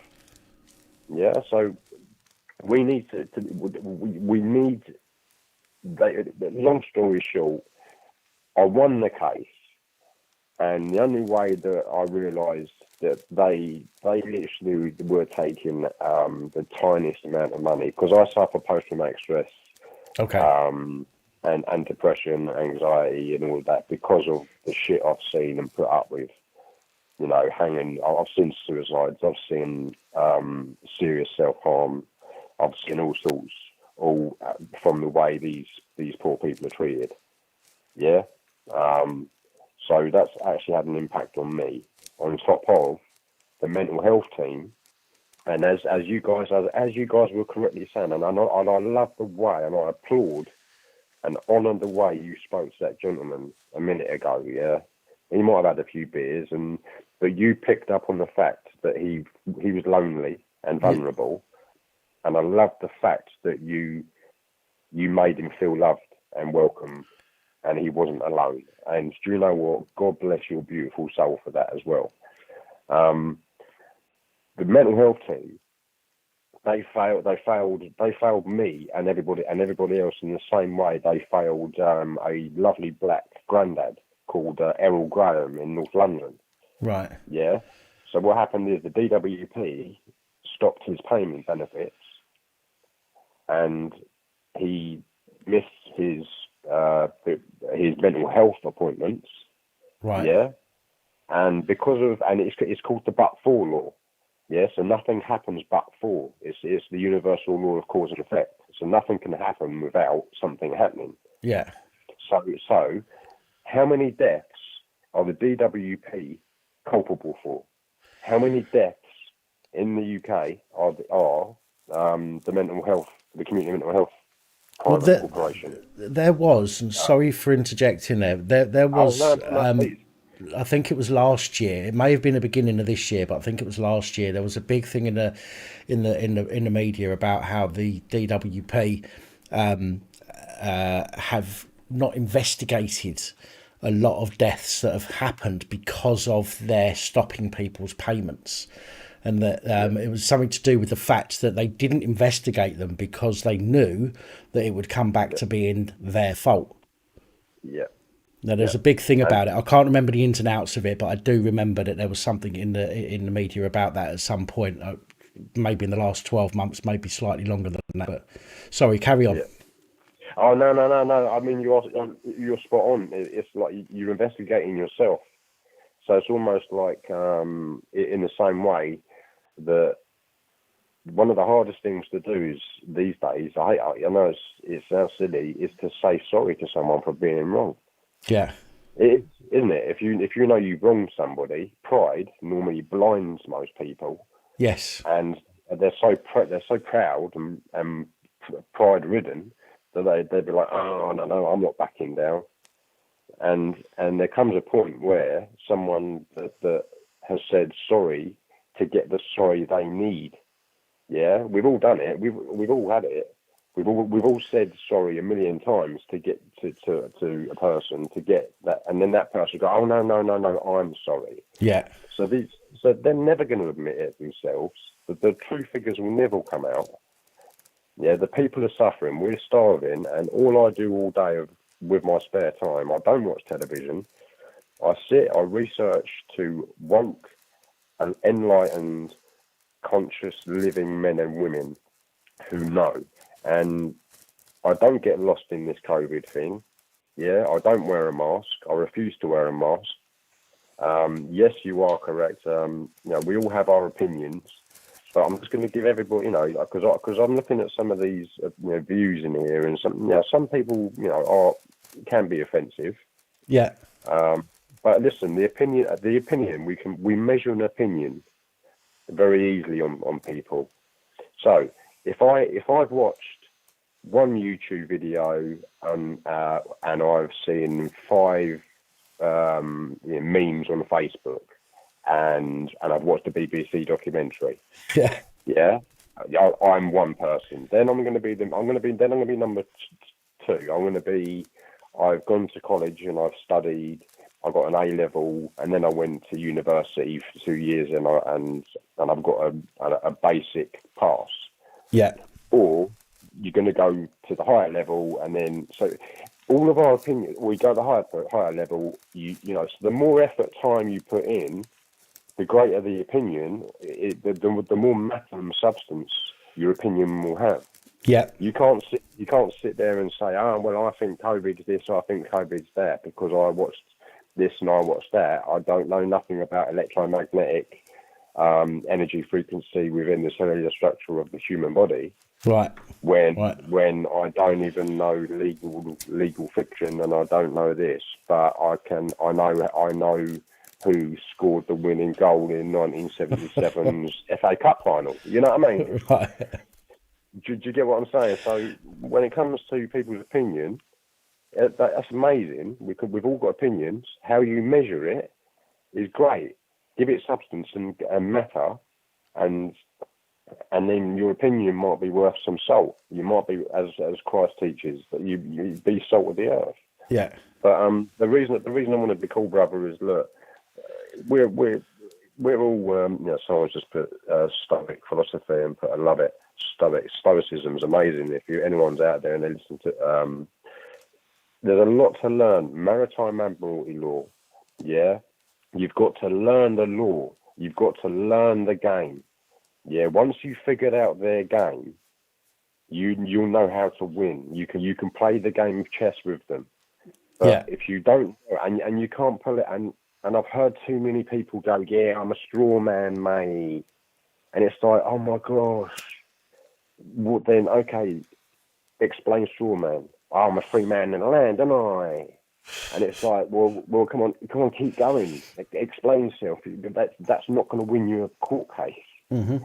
Yeah. So people out there, all I'm saying is, you need to learn the beast's game to beat the beast. And this is one of the things that I say to people is we have to fight back using the tools that they give us. Do you know what I mean? Exactly. They're the ones that have designed the tools, and we have to use those same tools against them. But we unfortunately they've got many years of use, many years of practice with those tools, and we've got far less practice time, shall we say. But it can be done. It just takes it does take time and patience, but we have to use the weapons that they're using against us against them.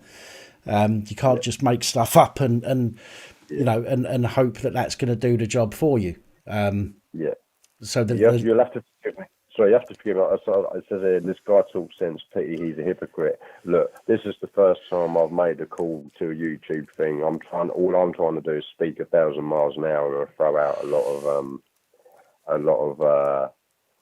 lot of whatever I can. Yeah. So that's all I'm saying is, look, you know, I don't like, you know, I had to interrupt you there is because if I'm seeing slander, you know, we're supposed to be working as a team. We're supposed to be brothers and sisters on, you know, I'm no better than none of you guys. Yeah, none of us are better than anyone. So who, as Christ taught, yeah, who am I to judge? I can't judge any of you guys. I don't know your knowledge, but as a collective, when we all come together as one, guess what? We will win. Yeah, but I think it's important that people, and again, it's another reason why I like doing these phone-ins now, which I'm so proud of myself for getting this up and running. No, bless you, brother. People share different opinions and different views. Okay, people have got different knowledge in different areas, and if we're all working towards the same goal, it doesn't matter it doesn't matter what you bring to the table. Okay, if your ultimate aim is the same aim as everybody else, what you bring to the table is going to help somebody somewhere. Do you know what I mean? And this is why I respect everybody's opinions, whether I agree with them or not. I will respect everybody's opinions because although it might not appeal to me, it might appeal to somebody else, and if it doesn't appeal to them, it'll appeal to somebody else. So everybody gets to learn something. Yeah, I just got no time for malice and hate and negativity. I mean, me and my family, we've gone through enough tribulation to my toleration levels are great to a degree. You know what I'm saying? But I just saw that and had to say it. But look, listen, you're doing a remarkable job. That's all I'm saying. And I stumbled across your site. I've learned a lot. Keep going because the police need to see us. And by the way, just one other story very quickly. I live 2 doors down from 2 Met police officers. Right. Okay. And I've actually told them the only officers that I really love are Detective John Wedger, who exposed the child abuse. Sexual abuse. That's right. And there's women in the prison that I used to work at who are jailed for those crimes. Right. And people would be really quite shocked that there's actually quite a lot of women paedophiles in prison, by the way, as men. But I also told the Met police officers, have you looked into also Inspector Lenny Harper about Hort de la Garenne and his truth and what he testified on telly, knowing that the Met were going to come in and silence him and he was going to lose everything. Yeah. And both of those coppers, I call them coppers, because I asked them one very important question. I said, before you're a police constable, I said, what are you, a mother or are you a police constable? She's gone, well, of course I'm a mum. And he is, well, of course I'm a dad.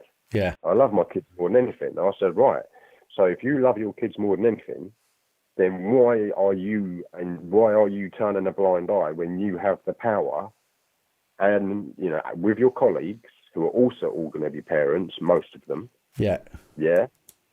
So you're not a mother or a father first if you're not acting upon the knowledge that you've been given. Yeah, that's right. And their faces when they looked absolutely shameful. And I said to them again, listen, you need to write them names down. Yeah.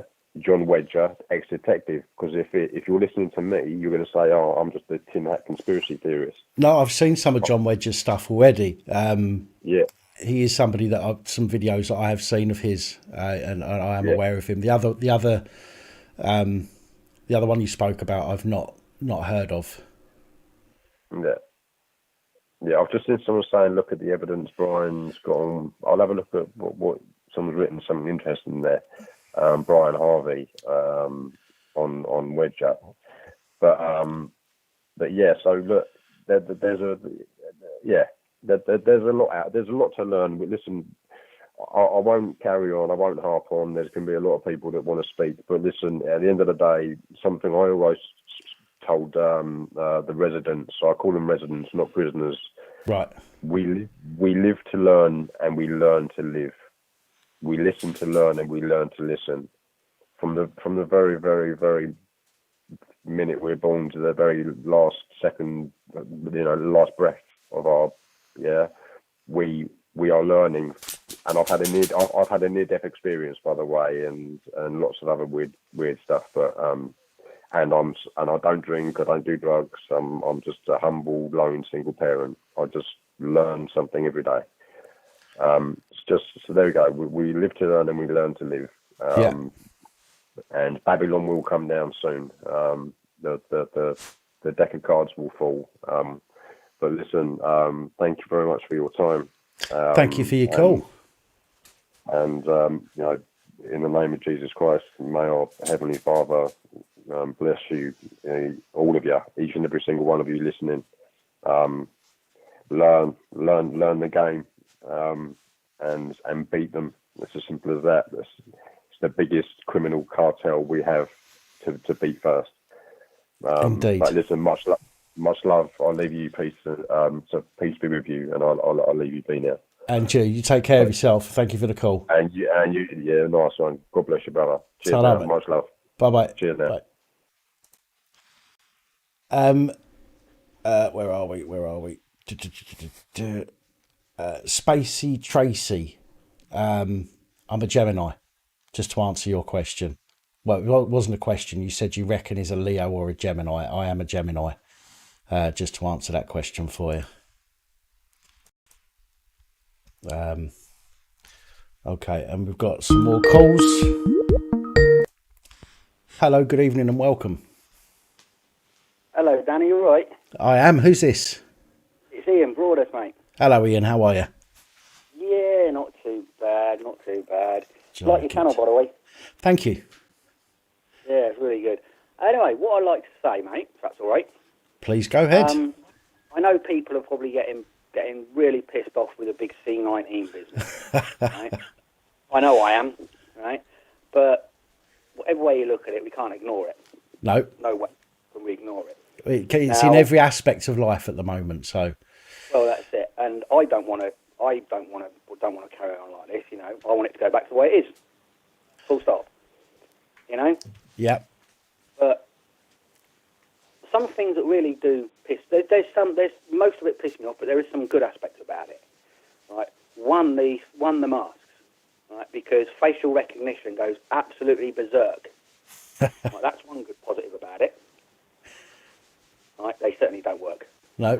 And but I can't wear a mask. Right, like a lot of people. No way I can wear a mask. Right. But why do people not leave you alone? Why can't they just accept the fact that you can't wear a mask? They have to put their bloody beak in. Because they've been. My opinion is because they've been frightened into it. Well, yeah. I think that there's only one word for it, and that's propaganda. That's the only word I can use. Okay, the propaganda around it, all of the adverts about wearing face masks. It's look at it this way. It's like on the news when it says X amount of deaths. Okay, in big letters, but then underneath in really small letters it says within 28 days of testing positive for COVID. So the disclaimer is almost irrelevant because people don't pay attention to it. And it's the same with face masks. There's a disclaimer about face masks, and that is unless you're exempt. But because the advert and the government and everybody else and even the shops do it as well, all of the shops, or many of the shops rather, have a sign that says absolutely no entry without a face mask, but nothing about the exemption. So people forget about the exemptions and they just assume that people that aren't wearing them are gonna cause problems. Yeah. I mean, I know some people that because they can't wear them. Well, they can, but they get they panic quite quick. And because of the hassle they get, they just say sod it and put up with it. Yeah. But what I don't understand is what I do is I've just gone on gov.uk, printed out the new national restrictions from 5th of Feb, printed them out, and it clearly states in there, right? Masks, don't have to wear them if you've got this. You certainly don't have to wear a damn tag round your neck to say I don't have to wear them. That's right. And they argue, I just flashed that in their face, and basically they just shut up. I mean, even old Bill, and it's just crazy. But anyway, what I wanted to say is, I've forgotten now. Shit me. I'm getting old, man. I am severely fucking getting old. What was it I was going to say? No, sorry. Oh, yeah. Yeah, what it was, right? Talking about people's health conditions, can't wear masks, this, that, and the other, right? Yeah. I mean, I have mental health issues, right? But I wanted to talk about that a little bit, right? Mental health, I think, is still stigmatised. Of course. Seriously stigmatised. But, and with me, because I have autism, right? People still seem to have a fear of people with things, but autistic people as well, because they think, oh well, they're weird or whatever. Same with most mental health issues. Yeah. But they don't seem to understand that actually it takes a lot to live with any illness, right? And I just don't get people's reaction to it. You are persecuted. I mean, I feel persecuted for my mental health illness, and I think a lot of people do, because people with mental health, they do tend to be known to the police for whatever reason. Okay, there does seem to be a correlation between them both, sort of thing, and it's just don't get it. Yeah, Well, sorry, I was just going to say something. What you was just saying there just made me think. Now, I went out with my dogs earlier. I know this is a slightly weird way of putting this, but I went out, took the dogs out earlier, and I've got these new halties for them. Because when I take them on a normal lead, they pull, and they're an absolute nightmare to walk. So a friend of mine got me these halties, which go round their muzzle, and it's got it clips underneath. So when you pull, when they pull, it pulls their head in one direction or the other, and it stops them from pulling. I know one. It's a bit like a horse. When you're riding a horse, you pull control harness type thing. You pull the reins like this when you're riding a horse, and it makes the horse go in whatever direction. Well, the halty kind of works like that with a dog that's pulling. Now, when I first put the halty on the dogs, and I've had the halty for a few weeks now, they both tried to take it off all the time. They hated it on. Constantly, I'm walking down the road, every few steps they're stopping and trying to scrape it off their muzzle. Now they've submitted to the fact that they're now wearing that, and they don't try and claw it off anymore. They've just learnt now that they're going to wear it regardless, okay, and they don't try and take it off anymore. And it comes back to what you said about submission to wearing the mask. I know it's a bit of a weird analogy, but the dogs can't turn around and say to you, get this thing off my fucking face. So all they will do is try clawing it off and try rubbing against things to try and get it off. But they've literally now, after multiple times of going out and using the halty on them, they've now learnt, and they're now they've now submitted to the fact that they've got to wear it. And it's the same with people. There's a lot of people out there that have submitted a lot easier than my two dogs did to wearing the muzzle. Yeah. So sorry about interjecting there. It just popped into my head. So. No. Well, also what I wanted to do, a bit of advice for people, right? I mean, I can understand the benefits of the mask, especially in reducing the velocity of stuff that comes out your mouth. I can certainly understand that, right? But people don't wear it right. I mean, most of the time masks are far too, especially the surgical ones, far too loose. Now, if people wearing that, right, to avoid the problem of every time you damn open your mouth to speak, it drops, right?